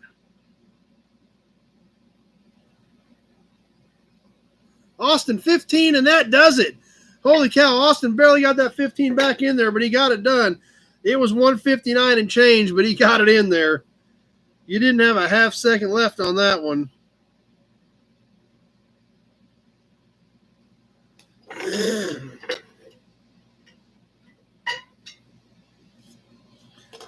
right, we need to slide a grease cap in here. I think this one's been painted because I don't think this was a factory color on this Pontiac grease cap. I don't think the baby blue was a factory color, so I think somebody's added that to it. But the good thing about it is the Pontiac is nice, crisp, and clear. Should be late 20s, early 30s. Does have some damage where it's chewed up and banged up a little bit. Internal threads on this like they always have. The hex shape up here to get it on and off, it does have some damage there on the hex part of it as well.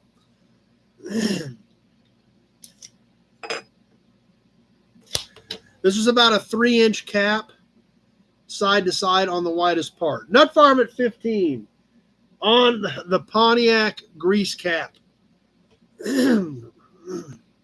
Let's get this on the timer. Nut farm at 15, and here we go.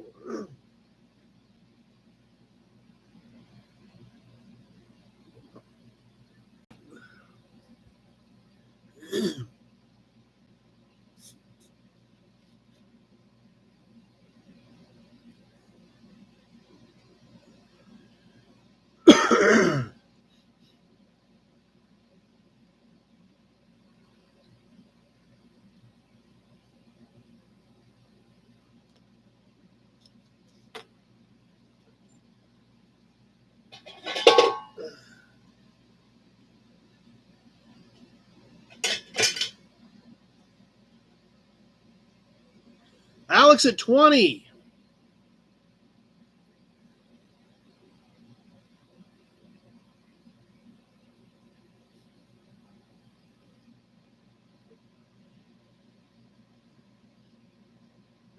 One minute gone, 1 minute left to go. We got Adam at 20 on Facebook as well. I had Alex first, but we still got almost a minute to go, and I bet 20 ain't going to get this one done.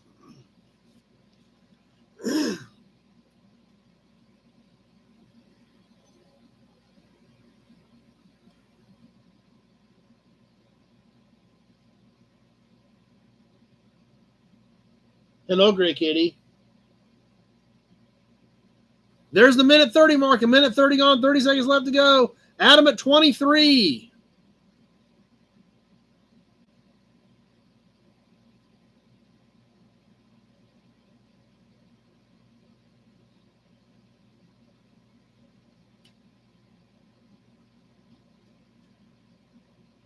Tony at 38. Nut Farm at 30, but I got Tony at 38. And that does it. Tony at 38. Tony sat in there with a heavy bid ready to go, took a shot, and nobody caught him. They were shooting for him, but he didn't get it done.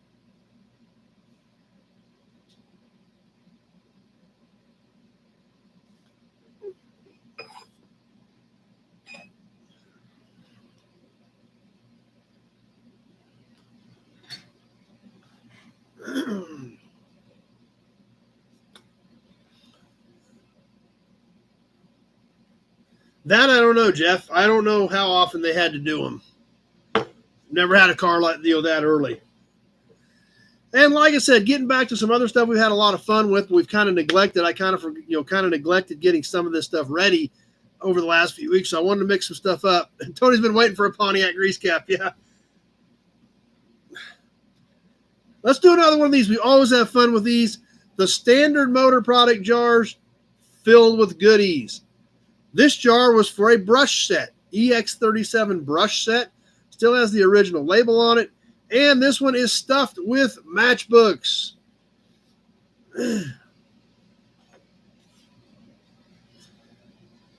On the front, you can't really see. There's a pinup matchbook under here. Taxi service on this side. Bert starts off at 10. You're ahead in a Ford, 1967. And at the junction of I-80 and US 65 in Des Moines, Iowa, Pete's Truck Stops. Z-Bear 25. Every 6 months was recommended. Perfect. Thanks for that, Alex. Inside, there's a Pittsburgh Paints one, and then it is full underneath that. Now, the whole thing, you can't really tell. The whole thing is full in between. All through there, it's stuffed. So, Standard Motor Products. These were tune-up parts for multiple cars. Let's see here. X-Ray at 26. Full dollars only, Bert, so I'll take you at 27 on Bert's Adventures. Brian at 30. Let's get this thing on the timer and go with it. Brian at 30. We are on the timer. Just keeps it much, much simpler, Bert. Especially when I'm watching two formats. Between when I'm trying to keep an eye on Facebook as well. It just keeps it that much easier. So,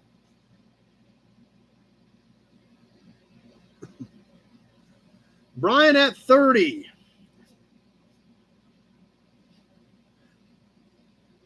And I actually usually try to remember to mention that, and I forgot to tonight, so that's kind of my fault too. So,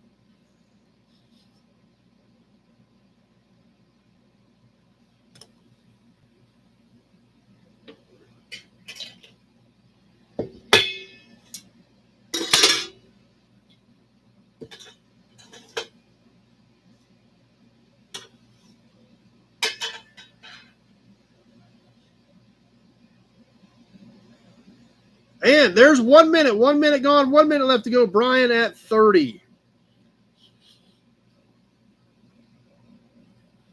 Z-Bear, 35.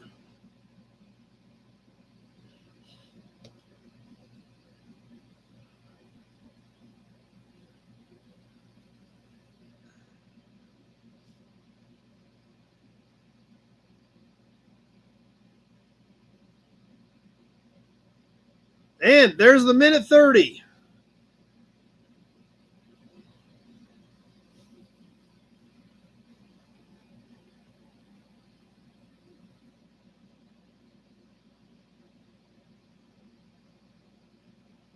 Z-Bear at 35 as we tick away on this one.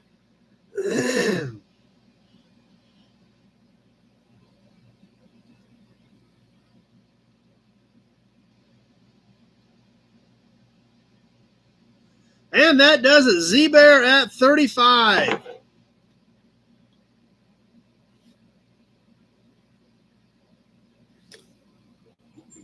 Alan hit a 36 hiding in there, just didn't quite get there. Thanks, Kenny. Appreciate that.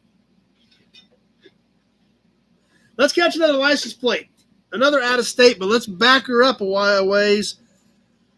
Back to 1937. Illinois. And this is kind of a different plate. It's a different size.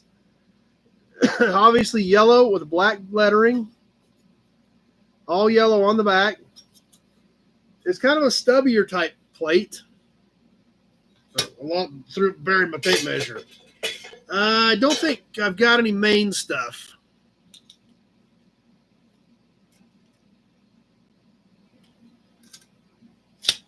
This is 9 3/8, so kind of a shorter one. You know, typically we're around 12, so 9 3/8, 5 1/4. So kind of a weird size. All original paint. It does not appear to have been repainted, and it's kind of cute because it's a little bit different than what we're normally used to. Obviously, this is all embossed. It's all stamped and painted on the 1937 Illinois plate. Let's see, we've got X-Ray at 12, Alex at 25 as we hit the timer. We are live on the timer. I hit it just as Alex's bid come up at 25.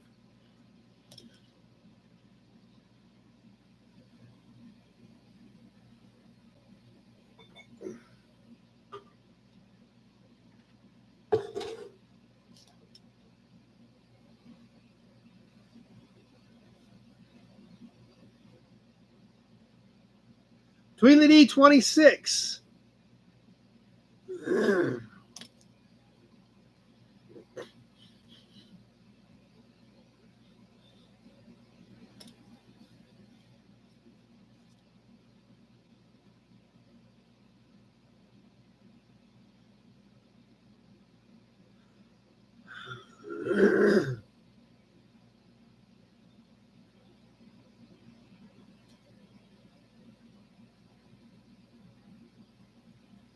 And there's the 1 minute mark. 1 minute gone, 1 minute left to go. Tweedledee at 26.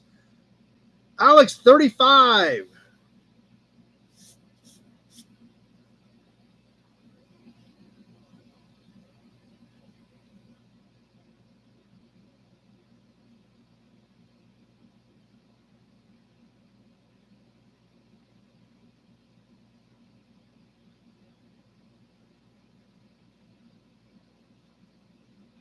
And there's the minute 30 mark. 30 seconds left. 1 minute, 30 seconds gone. Alex at 35.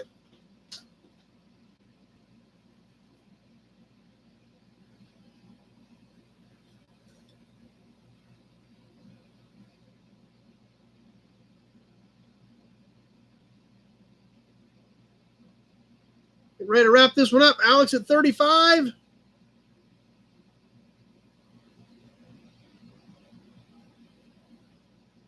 And that does it. Alex at 35. Kenny had a 37 in there. Alec had a 37 in there. All coming in at 201 and 202. Alex barely snuck out of there with that one by like that much. Holy cow. They were gunning for you, Alex, on Facebook and YouTube. Wow, that was, you barely snuck by with that one. You were taking another shot too.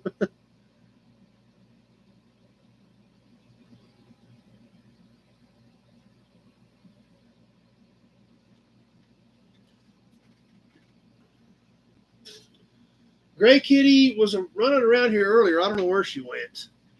She actually came over for a little bit, and before I could grab her, she snuck off. I don't know where she went. She's around here somewhere.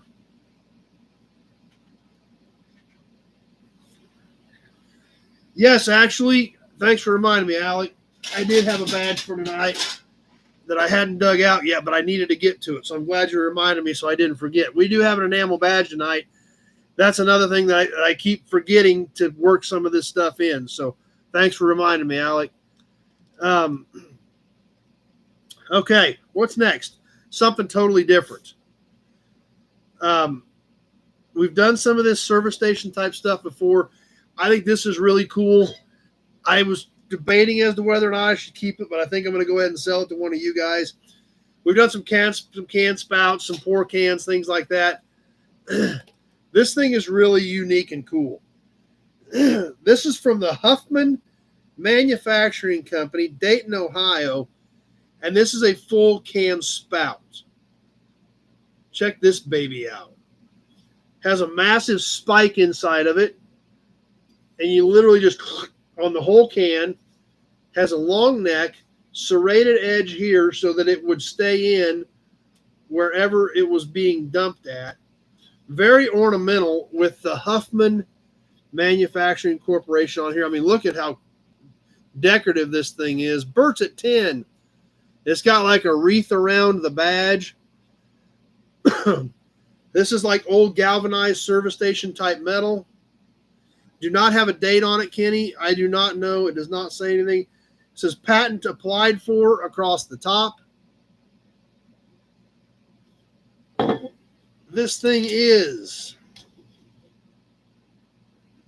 about 11 and a half tall. When it's sitting flat, it's about 11 and a half inches up to here. So it is a fairly significant piece. The decorative part of it looks great. It actually was bolted together, has screws in it to hold the spike to go into the quart of oil. And it is 4 inches, basically right at the size of a quart around here. So it's a unique piece. So like I said, now you guys kind of see why I was thinking about keeping it. But some of this stuff, I just can't keep it all. Some of it needs to go to your guys' collections. That's where this one is headed in a short 2 minutes. And we've got Kevin at 25 is my high bidder. Yeah, it's pretty cool. Kevin at 25 is my high bidder.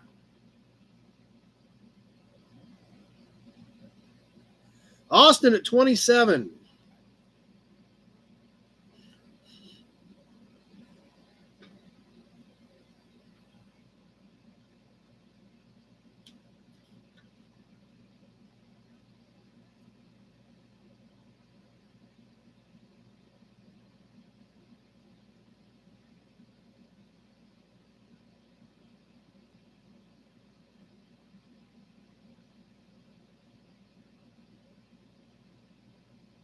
Adam at 28.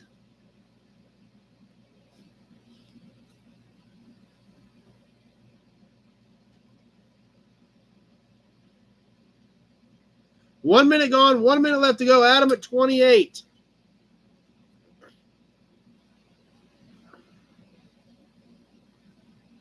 Yeah, we all kind of feel that way, Bert. Dirty, the full-service Exxon station that was near his neighborhood had these for the full-service attendant, which I guess would make sense because they could stab it, stick it in the valve cover with this serrated edge would hold it, and then go finish pumping gas and stuff. Minute 30 gone. 30 seconds left to go. Adam at 28.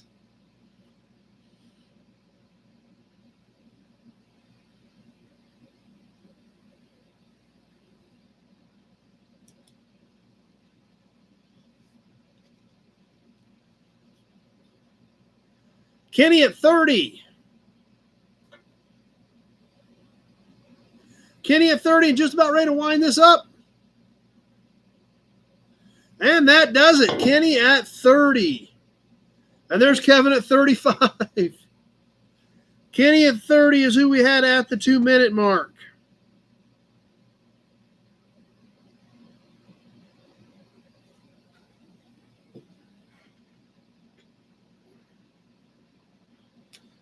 And some of this other stuff we've kind of neglected that I've kind of forgotten about were the regular size caps. We've gotten into grease caps so heavy, I forgot to do some regular caps. So let's do another one of those for our Ford fans. And you're going to need sunglasses if you're going to stare at this one for very long. Check out the shine on this baby. This is a steel cap, chrome plated. The white paint does appear to be original. That's up to you guys because that's what I got to go by what I see. So that's up to you guys. You guys can do whatever you guys tell me you want to do, we can do. Bert started us off at 15 on the Ford cap. 10.5 in diameter. Tweedledee at 25. Nice, bright, shiny chrome.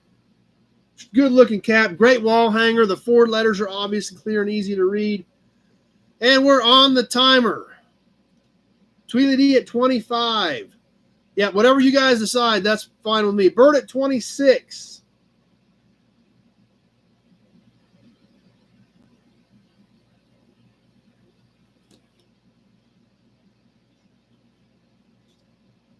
Tweedledee at 27. Everybody else saw Kevin ahead of Kenny except me. Apparently, I'm the only one. So, Frank at 30. Whatever you two decide, you just let me know and I'll mark it.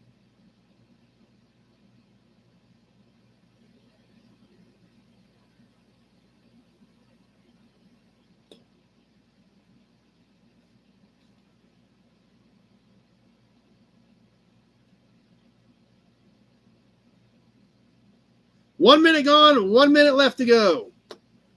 You shaving this thing. You just about use it to shave. You can actually see the back of the office and everything with this thing. Kenny says give it to Kevin. Okay, we can do that. We'll mark it to Kevin at his last bid.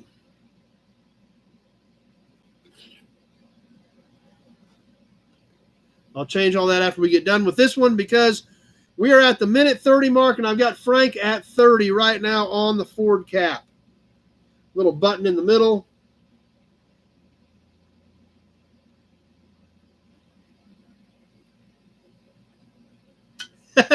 You tell it was broke down all the time because it doesn't look like it was ever used. Just about ready to wind this one up. Frank at 30.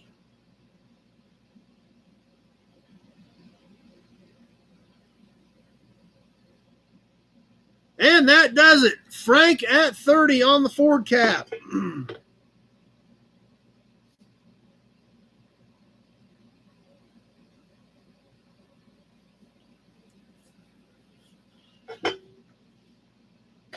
All right, let me change that last one to Kevin L. at 35, I think was where his bid was. Yes, Kevin L. at 35.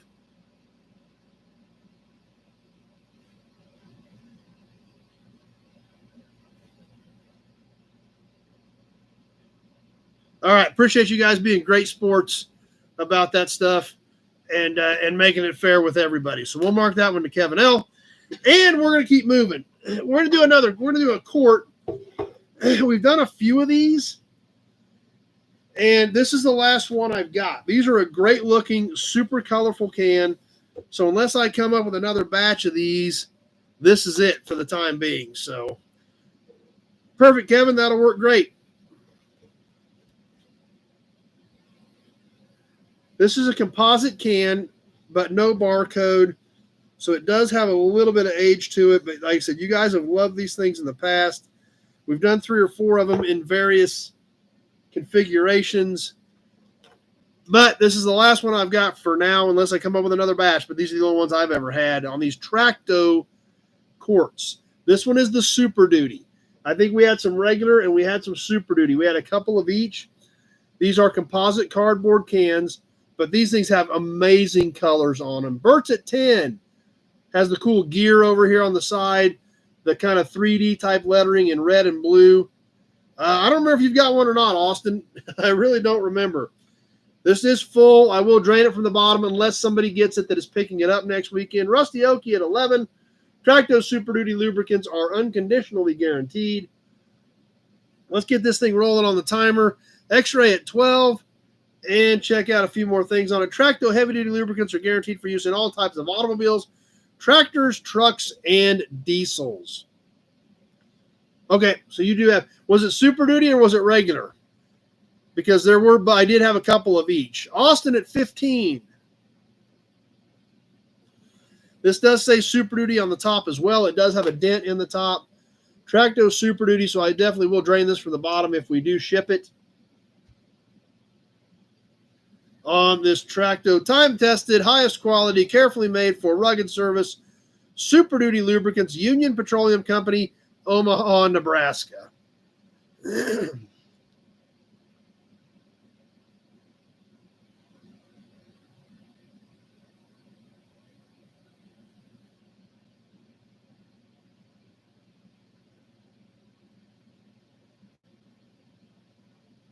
And there's the 1 minute mark. 1 minute gone. 1 minute left to go. Austin at 15.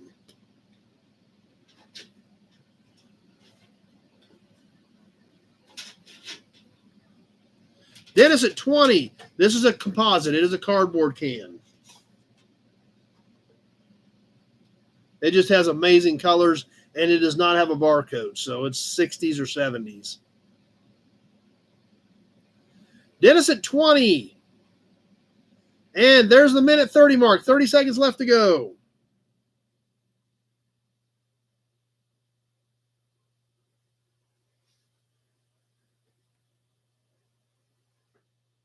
Austin at 21.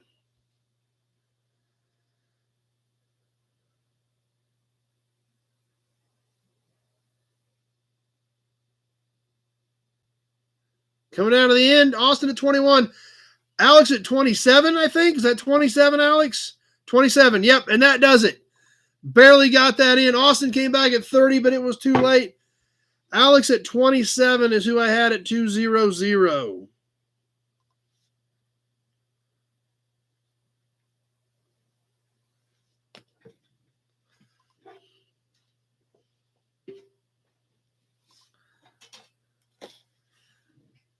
Yeah, that was extremely close. I thought Alex was at 27. He got it changed at about 159. Called it in about 202. Austin's 30 popped up. So, yeah, it was close. Alex won a badge, and that's something else that I've kind of neglected. We kind of forgot about doing some of these. And these are the super cool, old school enamel badges. This one definitely has some age to it. Let me double check the year on this one real quick, because I actually kind of forgot to grab it. I'm glad Alec reminded me of it. And this would be 1930, 1931 era Plymouth.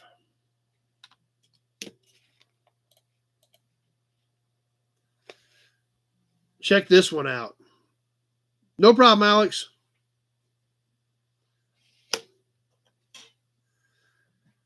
(1930, 1931). Now, it's kind of a little bit difficult to read the Plymouth, but all the lettering is there. The black background still looks nice with good color, good shine. Miraculously, the ship is not chipped up on this one. This was a screw on back. Bert started us at 5. Randall at 20. Had a single screw that went on the back. Has a square head nut where it kind of laid flat against the grill shell. Tweedly D at 25.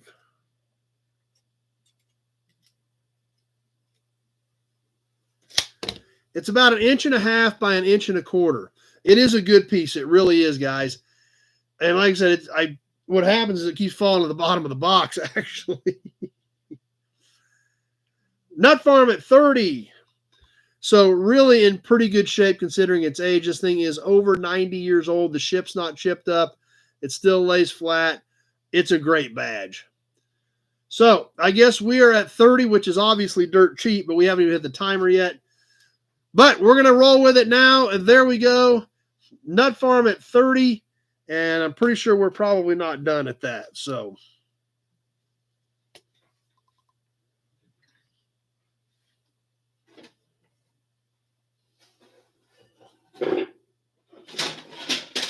Alex, 35.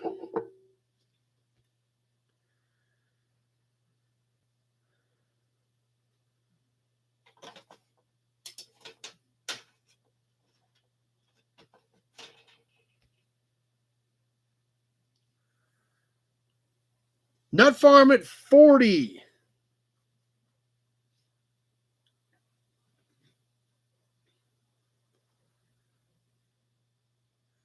$1930-1931 Plymouth enamel radiator badge. Super cool piece. Nut Farm at 40.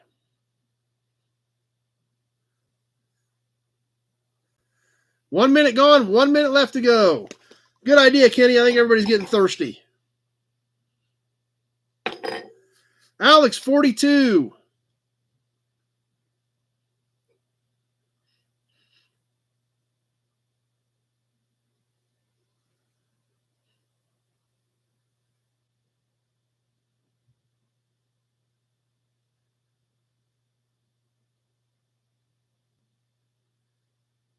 Minute 30 gone. 30 seconds left to go. This is it. Alec at 44. Nut Farm at 45. We're past that minute 30 mark. We're coming out of the end. Nut Farm at 45.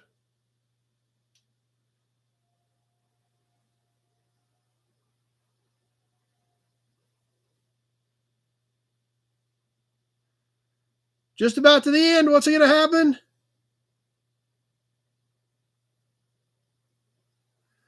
That does it. Oh, Nut Farm at 45. Alec had 53 in there, but it was too late.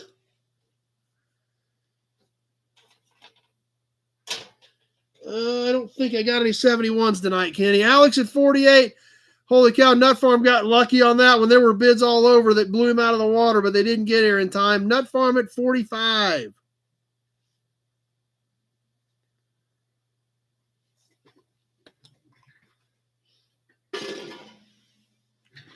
All right. Let's have some more fun with some plates. We've done these before and everybody had a blast with them. Does anybody like the number 42 for any reason whatsoever? 42, 42, and 42. A whole bunch of 42s. We'll start off with the earlier one. 1961. This thing literally looks new old stock, but I don't think it is. It had nuts on it. Bert's Adventures at 19. If we look close, you can see where it was screwed on, but there again, that's about it. You can still literally see thin spots in the white paint on this one. White background, brown letters. Back looks amazing on it. Fireball's at 30 on the 1961 number 42. The 1966 42 is actually a trailer plate, believe it or not. Black, white letters. You can see the shine and the black on that thing. You can actually still see the press marks in the metal. The paint is so shiny on that thing. And the back looks just about as good.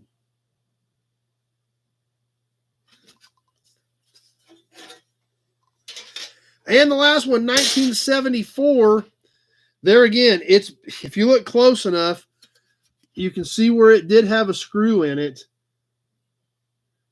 But man, talk about amazing condition on that kind of reddish orange paint with the white lettering. 42 is a standard which is a symbol which stands for anything you want it to be as a variable in computers. Did not know that. So not only is he a brewmaster, he's got all this techie knowledge for us too. So I know you guys are going to have a kick out of meeting Ryan next week. It's going to be a good time. So that's what we've got. 1961, 1966, 1974, all number 42. So Justin's at 30. Let's get this thing rolling on the timer. And here we go. Justin's going to bump himself to 42 just to make sure nobody else bids 42. All three of them, one-shot deal. Fireball 42.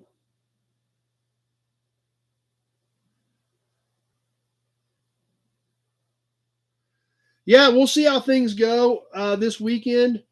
If things go well and you guys decide you want to do a fall, depending on, whether Pete or some people are available to help, that's not out of the question. Alex at 46. We'll just have to see how things shake out.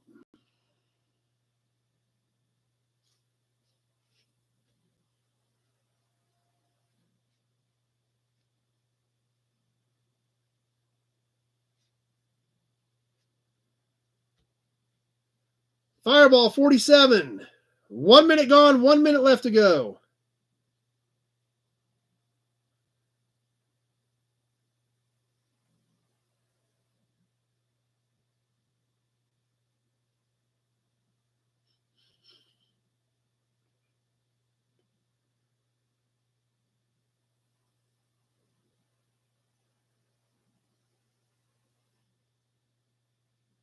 Coming up on that minute 30 mark. And there it is, a minute 30 gone, 30 seconds left to go. Fireball 47.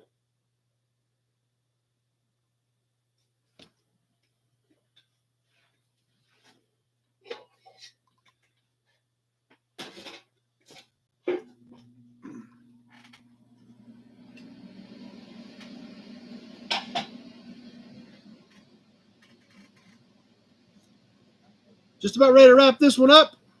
Fireball 47. And that does it.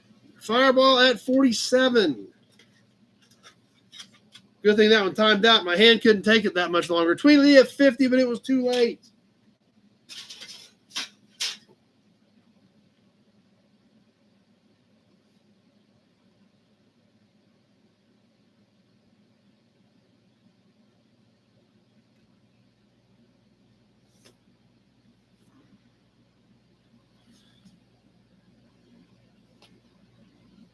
All right. Let's see. What do we want to do next? Let's catch another grease cap, another hubcap, and then we'll see where we're at. We did one of these a while back, I think, but this one kind of had a really unique look to it when I cleaned it up. And I think this one is actually brass, believe it or not. The more I look at it, I think this thing is brass. On this Durant grease cap. I think it had like a chrome or pewter type finish, but it's all worn off. Bird at 15. But when I look inside of it, I look at the back of it, I think this thing is all brass. I don't know if all these Durants were brass, because the other one we sold had more of a chrome look to it.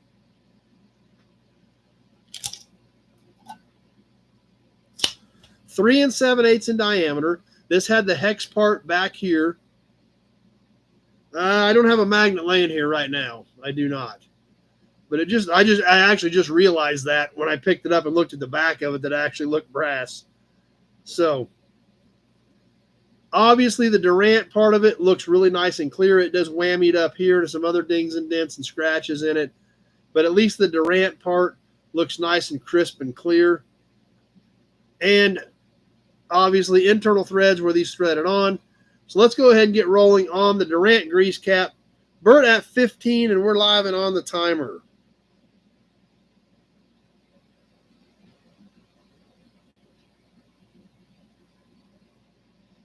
Nut Farm at 25. They were nickel-plated brass. Okay, so that's what it was. Not sure on the year. Dirty's back with us.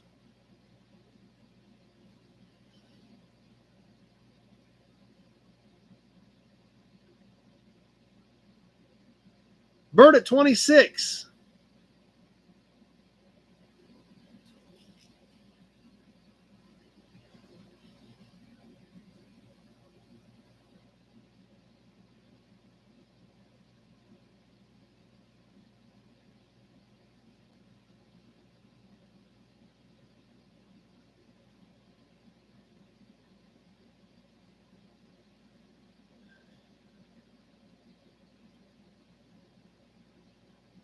One minute gone, 1 minute left to go. Bert at 26.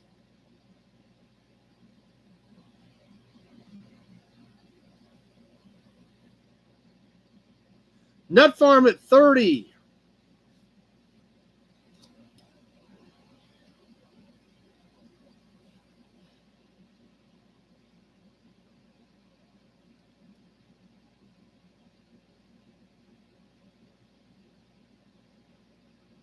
A minute 30 gone, 30 seconds left to go.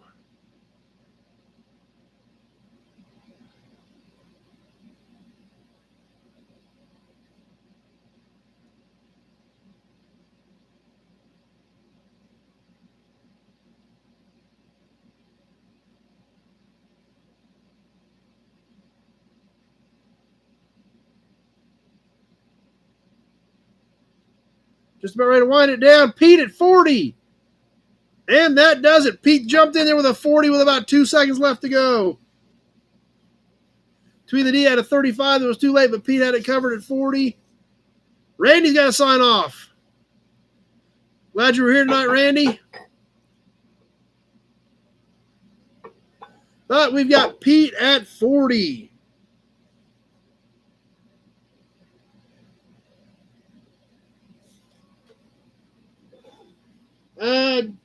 Don't have any other toys in this box tonight. We got one more cap laid out, then we'll see where we're at from there. I want to get another cap in because we kind of keep neglecting to do these, honestly. I kind of keep forgetting about them. As if it's not going to blind you guys anyway, I'm polishing it up just a bit more. I see some scuff marks on it that I don't like.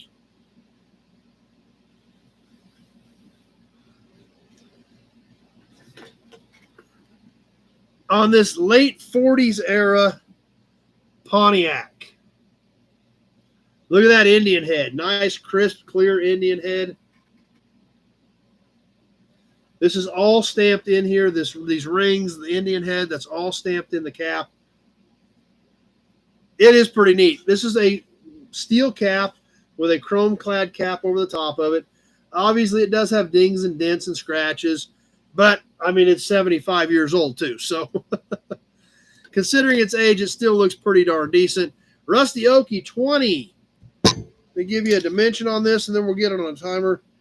This is about 10 1/4 in diameter across the back. We're about 10 1/4 in diameter on this one. Let's get a good look at that Chief Pontiac head as we hit the timer on this one. Rusty Okie at 20, and we are live. Bert, 21. Super shiny. Another one you could almost use for a mirror.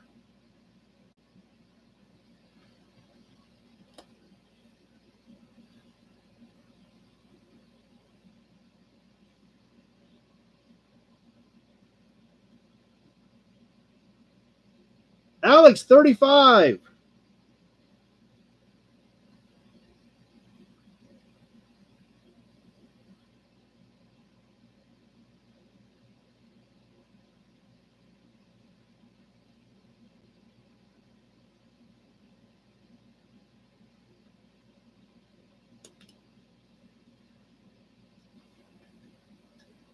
Coming up on 1 minute, I've got Alex at 35. 1 minute gone, 1 minute left to go.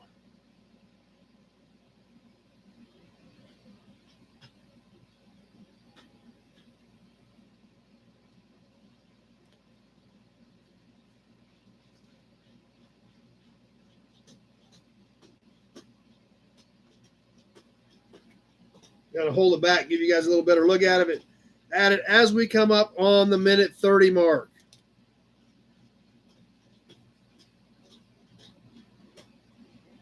And there's a minute 30. 30 seconds left to go. Alex at 35.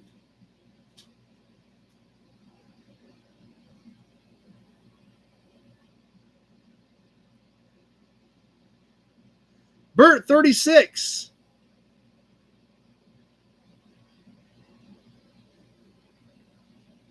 Tony, 42. And that does it. Tony at 42.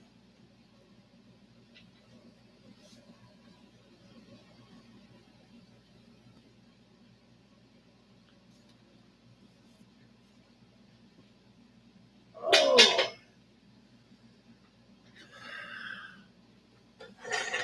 All right, what do you guys think? We're about ready. Well, I know we need that. We always need that. Sounds good, Leo. Appreciate it. Didn't know you were hiding in there tonight. Any more metal cans? No more metal cans. I got one other can, but it's actually not metal. It's kind of a different can. But I don't know. I'm about ready to move on to the magazine, depending on what you guys think. I got a few other things laying down here, but I was getting ready to kind of start winding up, moving over towards the magazine. Do the other can. Been down, but up now. Well, hope everything's going good with you, Leo. Hope everything's been fine.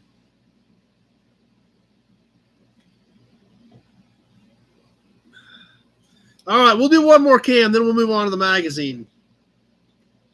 And this is a really weird and unique can. Golf did these for a while, and it's kind of a different duck. I've got a few of them, but I don't know how many they made or how long they made them, but I know they're definitely different and weird. This one was an extra, so I thought we'd throw it in here one of these nights and see what you guys think. This is a plastic quart, round, no barcode, so it's got to be 70s era, on this Gulf Super Duty motor oil. This is all plastic with a metal top. Plastic rounded bottom. Good, Leo. Glad you're doing okay. Bert's at 10, Austin at 12. Like I said, it's kind of a weird deal. It's an SAE 10W. On the back, Gulf Super Duty motor oil, Gulf Corporation, Houston, Texas. Rusty Oak, you got to jump off. Glad you were here. So a really weird duck. No barcode. So, like I said, it's got to be a 70s era piece. But you just didn't see these in a full plastic can, round cap, like a regular normal quart, only plastic with a metal lid. Now, what I'm wondering is, were they trying to go to this, but they still had a lot of the can pokers, just like the one we sold? Maybe they had to have the metal lid for that. Obviously, today we're used to unscrewing the cap. It is empty, but just kind of an odd duck. Gulf is, I'm sure there were probably some other manufacturers that did use them, but Gulf are the only ones that I ever remember seeing. And I saw various different Gulf ones. Adam's got to bail off. Glad you were here tonight. But they're kind of different. So it is a standard size quart. Well, come here, dum-dum. 5.5 by 4. Come here. Hey, come here. Come here. Yes, come here. Everyone wants to see you. Come here. Everyone say hi. Fine. Art, that's another good one. I have seen the Archer as well, now that you say that. So, like I said, it's kind of a different odd duck can. So, let's go ahead and get rolling. We've got Birch at 16 on the Gulf plastic quart. We are on the timer and ready to go, and then we're going to get into the magazine tonight. Big Job made it. I understand that, Big Job. Weather's nice. Everybody's busy.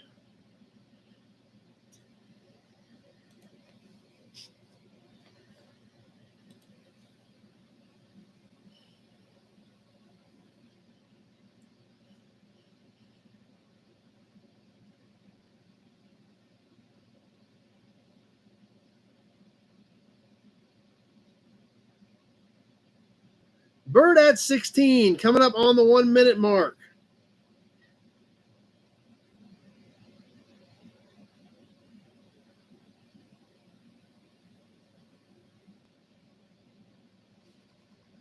$20. EJ at 20 texted it to me. I don't know if he's got a connection problem or what. I got EJ at 20.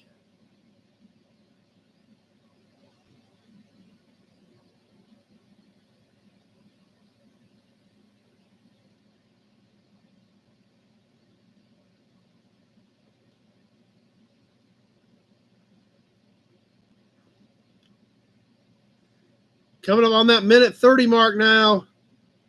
EJ at 20. Minute 30 gone, 30 seconds left to go.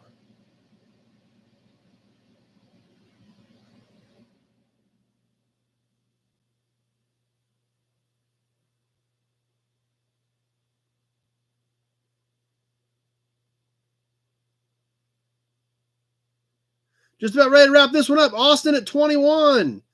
EJ 25.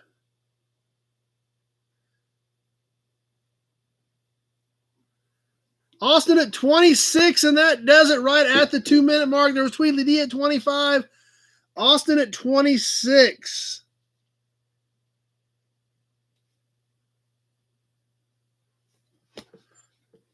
Tweedly D at 29. Holy cow. There was a whole bunch of stuff hanging in there. Austin at 26.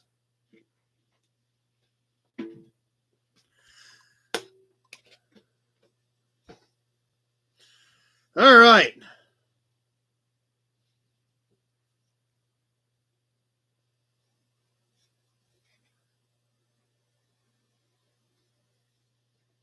Okay, let's I guess that'll wrap it up. Let's go ahead and call it for tonight. We'll save the rest of this stuff for the next time, for next week, and kind of get working into the magazine. There's Martin. Talked to Martin the other night.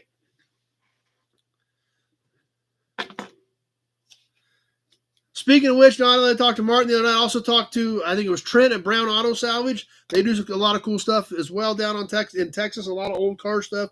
Had a great chat with those guys the other day as well. So,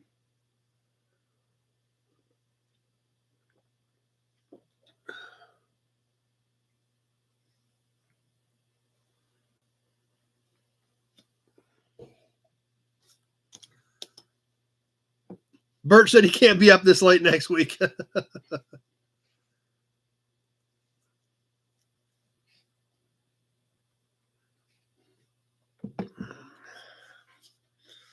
All right, let's move on to the magazine.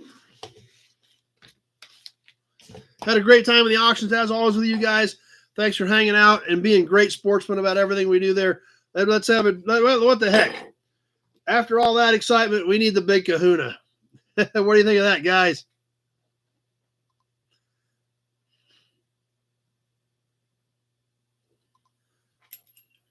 All kinds of good stuff. Big job. I'm sure you'd have wanted all of it. No big toys tonight, though, so. But we're going to mix things up again for the magazine. We're going to take a break for a week or two from our epic 1913 magazine. We've been having an absolute blast with this thing. The Automobile Trade Journal from September of 1913. Going to take a break from that for a bit, move on to another magazine, but don't worry, we still got a ton of cool stuff back here. We still got Kevin's card right there, marking our spot exactly where we were at. Leo's got to bail off. Well, glad you got to be able to get on for a while tonight, Leo. And let's go ahead and take a glance at a different magazine. Going to move into the 70s.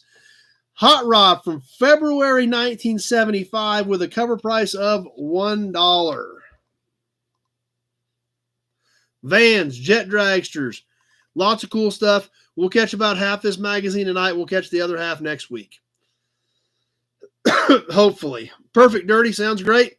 Appreciate that.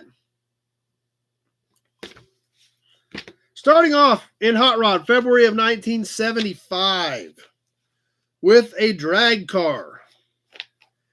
And this car actually ran a ton of different classes. A A name that some of you guys are probably familiar with. Billy the Kid Step, running out of Dayton, Ohio, with his Dodge Colt. And they actually had color pictures of this one. Now, what was crazy about this is this car was set up to run multiple classes. They said it could run B altered, modified production, gas, or pro stock.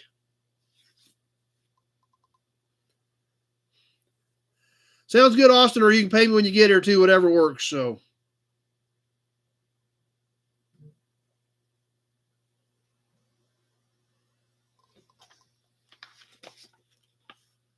and this thing was actually packing Hemi power at that point. And definitely, like I said, we are in the mid-70s. Check out that set of lightning rod shifters.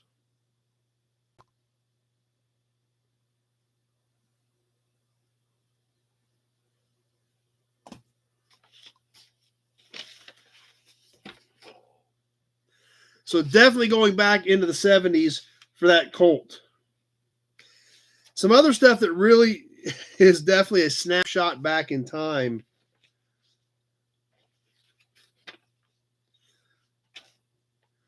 Was this next car show. Let me find it here. I read this last night. I got to find where it is. NESRO, N-E-S-R-O, Northeast Street Rod Organization. The second biggest street rod event in the Northeast. And look at some of these cars. Now remember, we're in 1975. Okay, good point, Austin. Check out that one.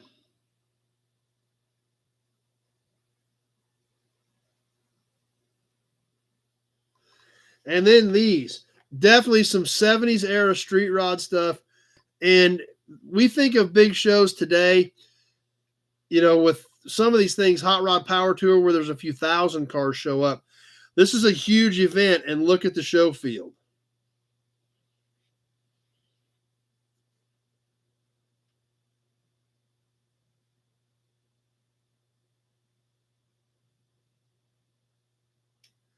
So pretty cool look back in time at the street rod world at that point. It was a huge deal, and there's some really neat stuff in here that we want to get into. But before we get to the next car show article, there's actually a car show and a swap meet article in here that we're going to catch tonight, which are great. But there again, in 1975, the third generation of Ford vans for 1975 and a half will feature 351 and 460 engines, luxury seats and interior trim, and a whopping 138-inch wheelbase available. This article, black and white, but there again, we're in the mid-70s, right at the beginning of the van craze. Ford's redesigned Econoline coming out for 75 and a half. Now, this magazine, remember, was February, so this probably was not on the streets yet. This was probably pre-production models. Contrast between the all-window model and the windowless van above with new sliding side door gives some idea of model availability. Has interior shots. This is probably going to take some people back in time to this mid to late 70s era, actually used well up into the 80s era of Econoline vans. Thanks, Randall. Appreciate that with the Nut Farm. I'll give you guys a second to take this one in.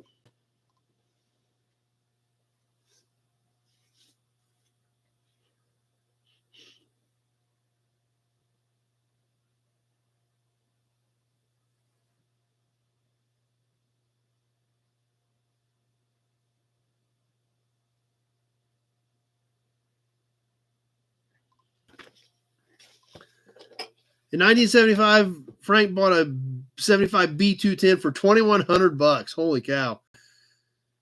Sounds good. Big job. Appreciate that. Appreciate the Johnny Carson comments. That's awesome. X-Ray Dean had a shorty yellow panel.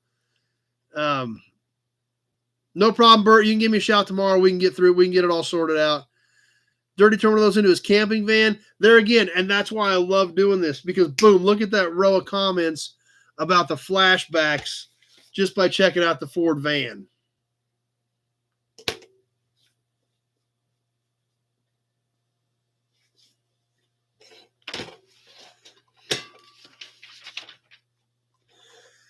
Once again, another car show, this one in Salt Lake City.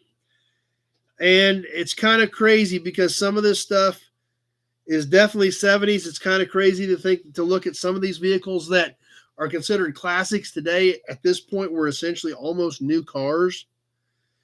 But really cool.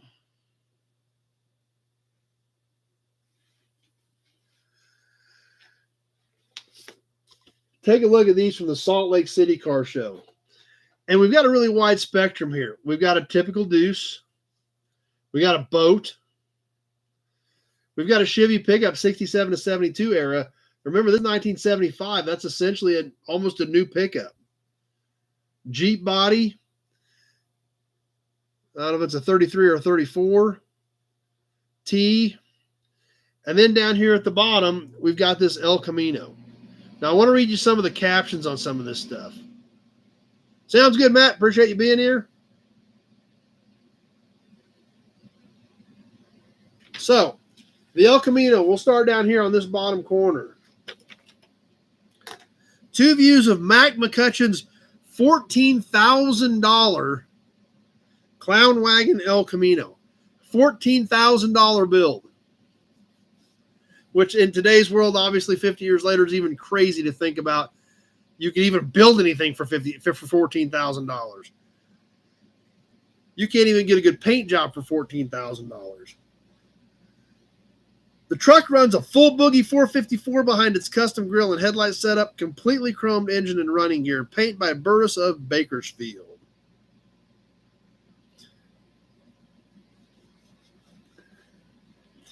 The center car, the 327 powered 34 sedan on hand from the Utah Street Rod Club's complete diamond tufted interior, surrounded by Brent Thompson paint with a full set of Cadillac wire wheels and late model rubber.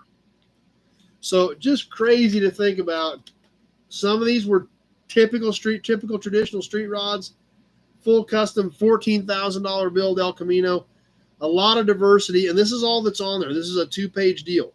We don't have several pages of this. This is what they've got from that show.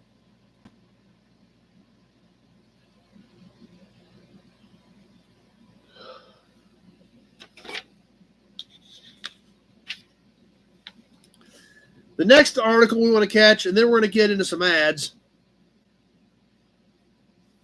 Sounds good, Kevin. Sure hope to see you this weekend. If you don't jump on Tuesday night, we'll definitely see you this weekend. So, but we'll catch this last article, and then we'll catch ads. We may go ahead and wrap early tonight. We've obviously got a lot of guys that have to get off. They've got a lot of stuff going on. So we'll catch this because this is great, and then we're going to catch ads because there's a lot of great ads tonight too, so we don't want to miss those. Swap meet. Although they had examples of distinctive transportation galore, the Hershey Flea Market continued its tradition of high prices for old pieces, proving once again you can get a lot of cash for your trash. So these are pictures and descriptions from Hershey, would have been 1974. October of 1974, when I was born, actually. Hershey is about the biggest starting point for any old car building project you can find. It's also the finest place you can go to see the end results from such a project. Over 750 beautifully restored motor cars, ranging from the ancients built at the turn of the century to custom constructed classics of the 30s. We're competing for some of the most coveted prizes offered in the wonderful world of old cars. Naturally, the accompanying swap meet was something else. Where but in the sweet tooth capital of the universe could you find so much new old stock, neat old stuff is what they called it. Unfortunately, Hershey struck a sour note for the hot rodder. Even though there were plenty of street rods on the block, the powers that be instituted a new rule prohibiting the sale of post-1949 car parts, which is kind of interesting. Consequently, still crated Arden heads or near mint 55 Chevy taillights were not to be seen, much less found. Nonetheless, as these photographs so aptly illustrate, there was something for everybody, including T's, A's, and an occasional Duesenberg. So, there again, we need to put this into perspective. This is October of 1974. And they basically implemented a rule: you cannot sell anything newer than 1949, 25 years prior to that. Which is weird because you go to any swap meet today and you're going to find stuff that's newer than that was made in the last 25 years. And even some stuff, people are starting to fix up some of the stuff that's 25 years old. But at that point, they didn't want it there at Hershey in 1974. So let's start going through a few of these captions and then show you the picture and be able to compare that to what we know today. Yeah, I've always heard Pomona is definitely a good one too, so no doubt about that. Only a hardcore enthusiast would undertake the heartaches needed to save these jobs. However, what appeared to be a 1930 model a phone booth in the background seems okay. But unless it's a rare or unusual piece, stay away from the river bottom rust buckets because the cost of restoration is more than the cars are worth. So, talking about up here in the top part, some pretty rough Model A projects.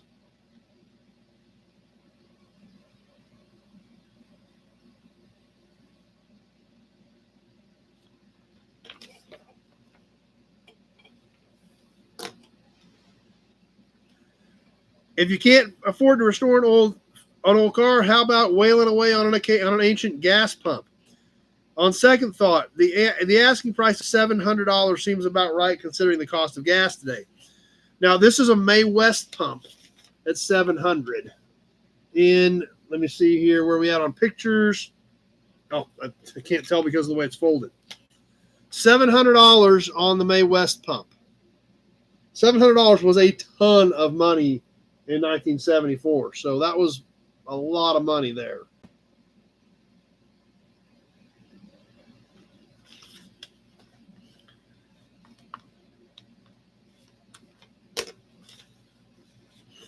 Over here on the other side, below another California car, but not nearly as plentiful as the 30 A-Bone Roadster, was this unbelievable Auburn Boattail Speedster.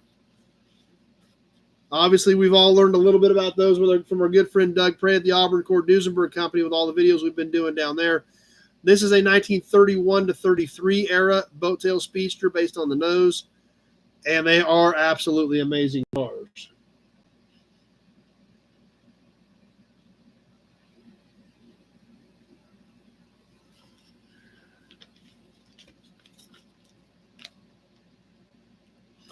Now, this is kind of crazy. These are big ticket numbers for 1974. For these Fords. These were once Fords, now they're collector's items with price tags to prove it. The 40 Deluxe convertible, detailed down to its Newell stock bumper guard, carried a for sale sign of $12,500. The Deuce Phaeton on its left, which originally sold for around $700, has seen a similar inflationary trend. Its price a cool $35,000.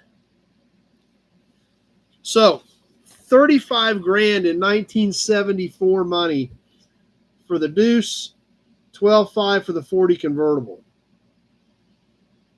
Frank Shea came from Arizona, a Shea replica Model A.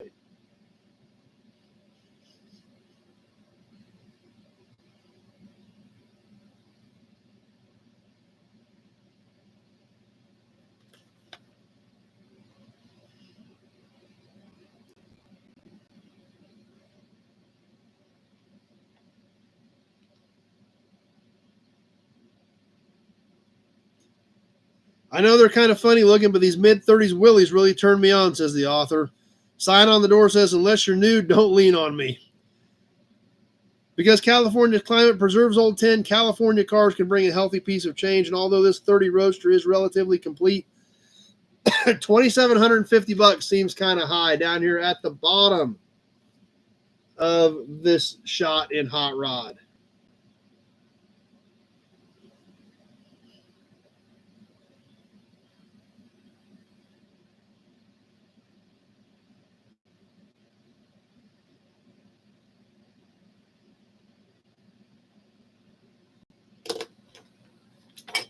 So definitely kind of funny to go back and look at swap meet coverage from 1974. And that's the whole article, those 2 pages and that set of pictures. That's it. That's all they had on there.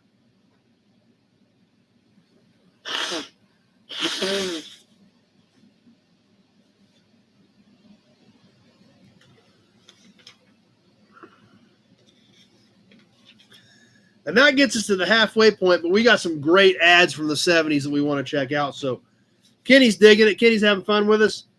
So let's catch some of these ads, and then we'll go ahead and get ready to wrap tonight. But inside the front cover, AC Delco, the real winner at Riverside, sits behind the wheel of your car. And this is an ad for the IROC series in 1974. Obviously, the Camaros. Obviously, you guys know I'm a fan of 74 Camaros, so I can definitely agree with that, Frank. I had a guy stop by from New York today. There was nothing left of that truck he was driving.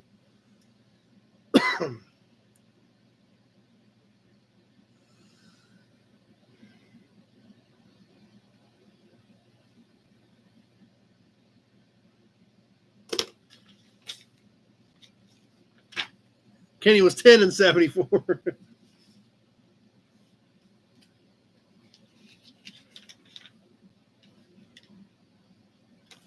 Page 5, Pennzoil. Keith Black asks for Pennzoil. Keith Black Racing Engines, Boats, Dragsters. Award-winning engine builder Keith Black knows the importance of engine protection, and that's why he asks for and recommends Pennzoil.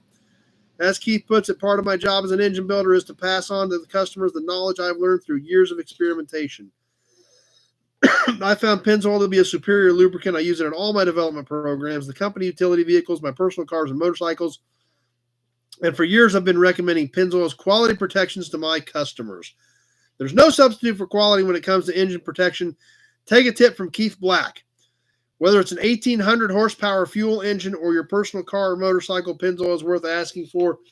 An 1,800 horse fuel engine, which we now know today, 50 years later, that number is around 10,000 horsepower.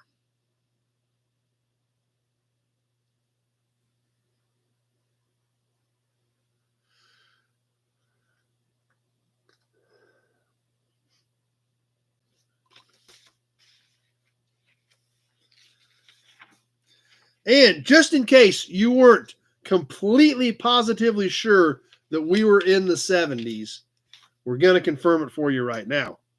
Start a new career at home. Nothing like this taught anywhere.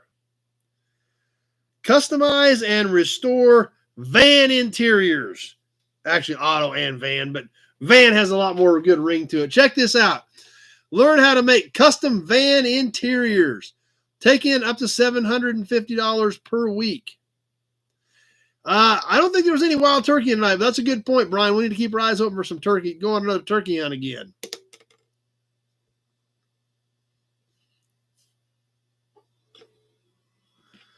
So this should confirm for all of you that we are definitely in 1975 with this magazine.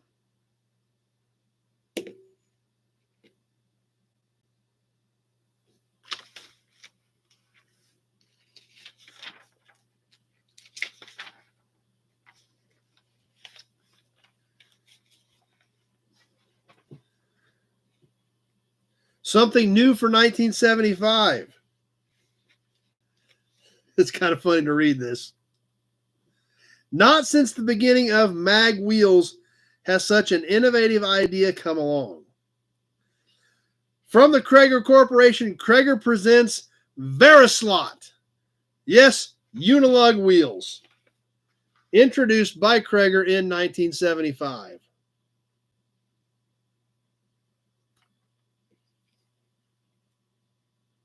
Waterbeds and vans. That's another good point, Tony. I don't know if you guys can see it. That's true. That's another good point. Withrow was a wild turkey guy. I don't know if you guys can see the oval slotted holes in these wheels on your screen or not. Obviously today, pretty common. 1975, brand new technology on the Krager Verislot wheel.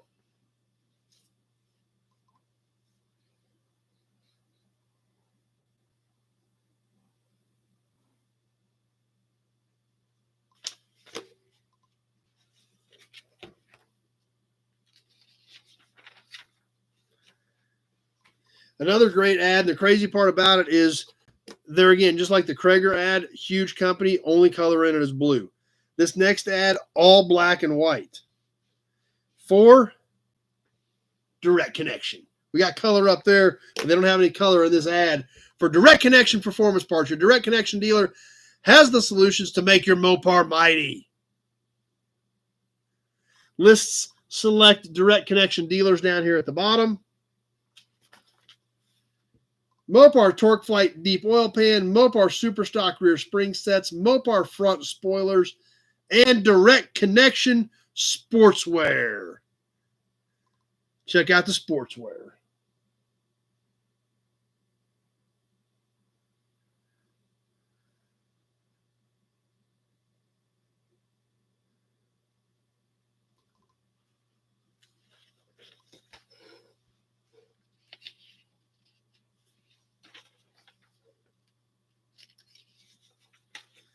Another ad that actually had some color to it, which kind of surprised me, and went 2 pages for an oil filter. The oil filter you're using may not be doing what it's supposed to do.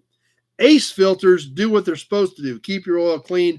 Check out this big 2-page color ad for Ace oil filters, which doesn't seem like a big deal until you realize we just looked at a Chrysler ad and it was all black and white.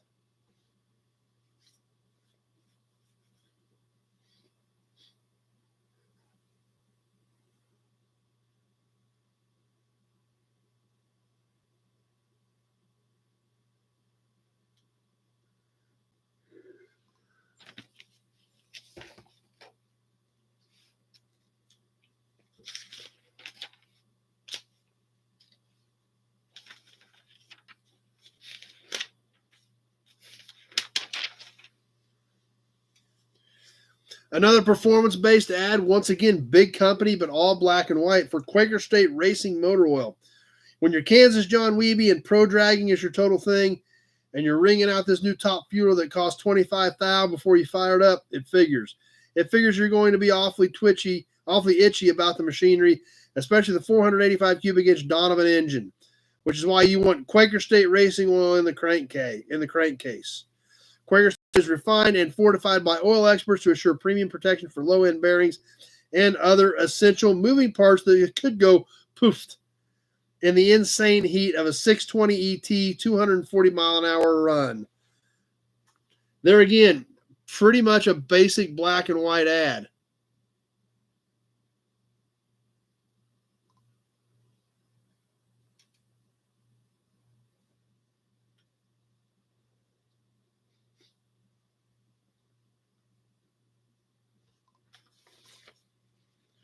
A few more things I want to catch in here before we wrap this one up for tonight. Call it an evening. And this was kind of an interesting ad. All the way across the bottom of 2 pages, Jeep wrote the book on four-wheel drive. Here's why we call Cherokee a Jeep and a half.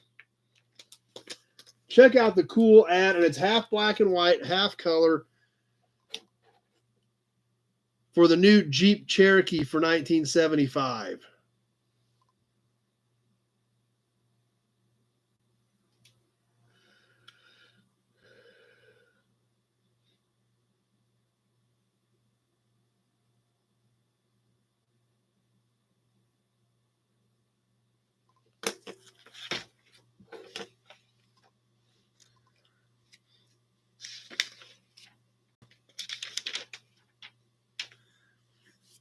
Something else kind of weird that in today's world we don't even really think about. Back in the 70s, I mean, you had to have a set of encyclopedias in your house.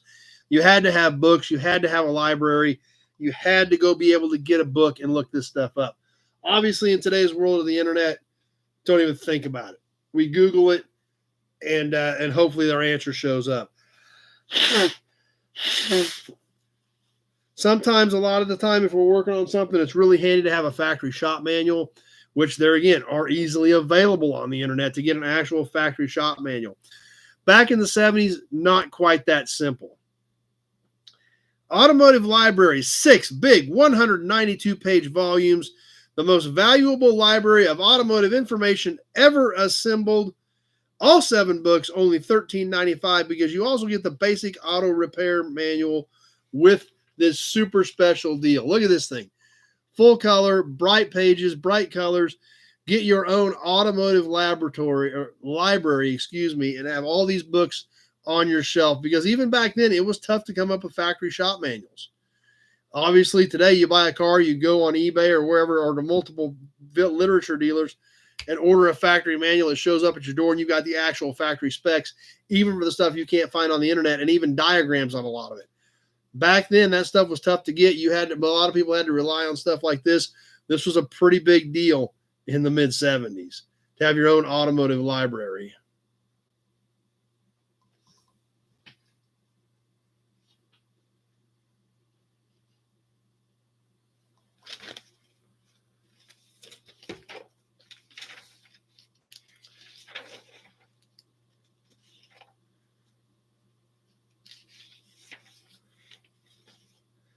One other thing that is not necessarily car related, but I bet it's going to bring back some memories for some of you guys from this era.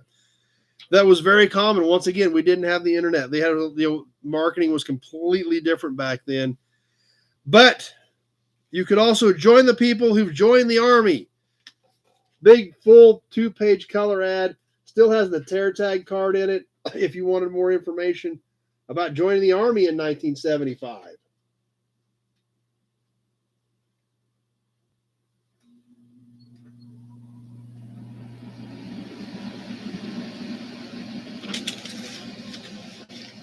And then one more ad, one tip. Yep, you can look a lot of stuff up on YouTube for sure. GM, Don Bailey's weight-reducing program is aimed at reducing fuel consumption. A steady diet of tennis and water skiing in the summer and snow skiing in the winter is sufficient to keep Don's weight just about where he wants it. Where he does intend to trim a few pounds, however, is from the sheet metal used in the automobile bodies. Don is a PhD metallurgist working in the research laboratories at the GM Technical Center in Warren, Michigan. He's currently involved in a high-priority project aimed at developing lighter, yet stronger metal parts for car bodies. All other factors being equal, when the gross weight of an automobile is decreased, its fuel economy increases. So a consequence of Don's extensive research and testing could be fuel dollar savings for millions of motorists. In addition to working in the lab during the week and working out on the slopes and tennis court evenings and weekends, Don maintains an interest in running and maintaining a 17-foot jet drive runabout boat he built himself. Don Bailey is an excellent example of the interesting people doing interesting things at General Motors. So, kind of a people type ad, no cars in it whatsoever, a boat, but starting to talk about weight reduction, weight savings, starting to look at the fuel economy situation. It was already here with the gas crisis, trying to make drastic changes, trying to increase fuel economy, and that's where they were at. They were not even trying to promote vehicles in some of these ads. They were literally trying to inform the public of what they were trying to do to help with the fuel economy situation, and that's all this ad was for.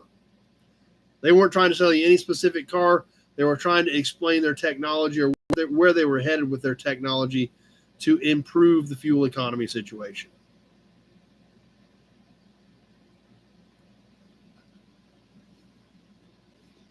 So that'll pretty much catch the first half of the February 1975 issue of Hot Rod Magazine. Obviously, we've got some more cool stuff coming up that we didn't get to, obviously jet dragsters and things like that.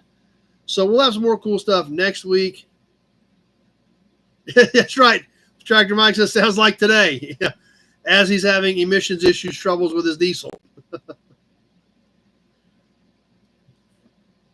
So we'll catch the back half of this next week, and then we'll work our way back to that super cool Automobile Trade Journal from 1913 here in a few weeks. But with that pretty much winds up what I've got for tonight. Exciting week. See you later, Justin. Exciting week coming up. We will do Toy Tuesday live. I don't know what I'm going to do yet, but we'll throw something together. Obviously going to be a busy week. Lots of things going on. Still got a lot of stuff to clean up and prep for this weekend. and it's going to be a great time. I can't wait to meet some of you guys in person, the ones that I have not met yet. And I'm super excited about all of you guys having the opportunity to meet each other. So we'll see how this one goes. Already questions about the next one. Hopefully this one goes off well without a hitch. And we can look at doing another one either later this year or maybe just go strictly annual and go next spring. We'll see how things go. A lot of that's going to depend on you guys as well as some of you guys that are willing to step up and help, because this is a lot of work to do and there's no way I can do it all by myself.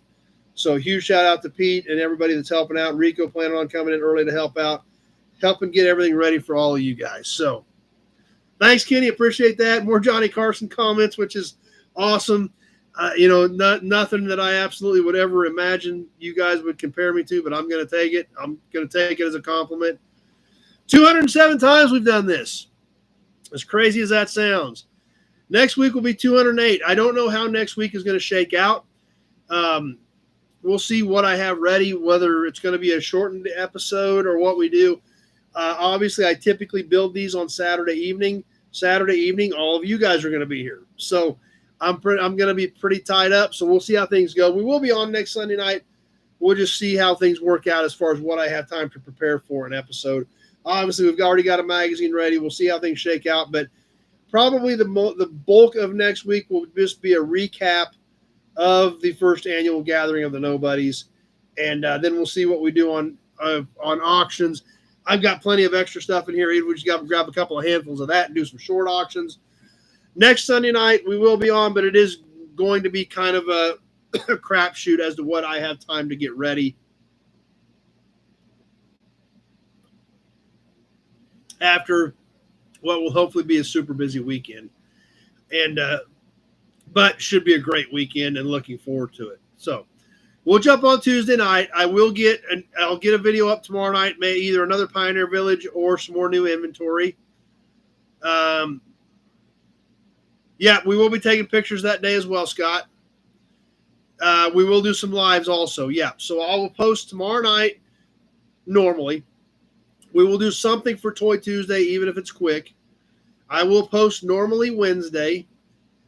Friday night, sometime 7-ish, we'll just plan on doing a live from the brewery with whoever is here Friday evening. I know there will be more people here Friday, but on Saturday, but I do know that there are some of you planning on being here Friday night, so we will try to do a live from the brewery Friday night. Ryan's already said we can make that happen with their Wi-Fi and stuff, so we'll do that. Saturday morning, we will do some live stuff. There again, Grant Tommy agreed to help out when we do some lives. We're going to kind of see how the morning shakes out.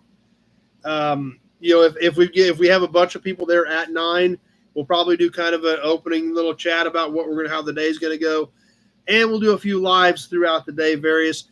Also, and like I said, if you have not subscribed to Straight Six Fan, Grant Tommy, please subscribe with him as well, because he will be doing some content that day. So that will be on his channel also.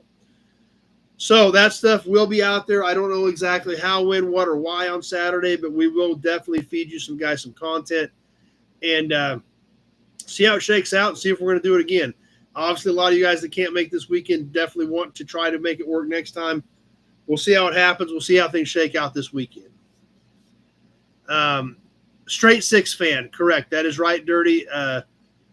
STR, the number 8, I think, and then Six Fan. I think that's how it is. STR, the number 8, Six Fan, if I remember correctly. Just off the top of my head. So definitely subscribe to that. Find Grant, check him out, because he's going to be helping us out. We will get some still pictures to try to post on Facebook as well. And I may throw some just random still shots around as I'm walking around that day as well. I may just throw some stuff up, some pictures on Facebook. So anyway, that's kind of a rough shakedown on how the week will work. Can't wait to meet some of you guys next weekend. We're going to go ahead and wrap this one up for number 207. 208, like I said, we'll see how it shakes out. Since I'm not going to have a full evening to plan, we'll get something thrown together for next weekend as well. So have a great week, everybody. Looking forward to it. I got a lot of work to do to get ready, but by God, we'll be ready. We'll have something done, and we'll have some fun. Can't wait for it. And we hope to see you all right back here next Sunday night, 7 o'clock, same bat time, same bat station, for some more Sunday night live chat. Have a great week, everybody. Can't wait to see some of you next weekend. and we'll all be right back here together to recap it next Sunday evening. Thanks for watching tonight. We'll see you next week on 208.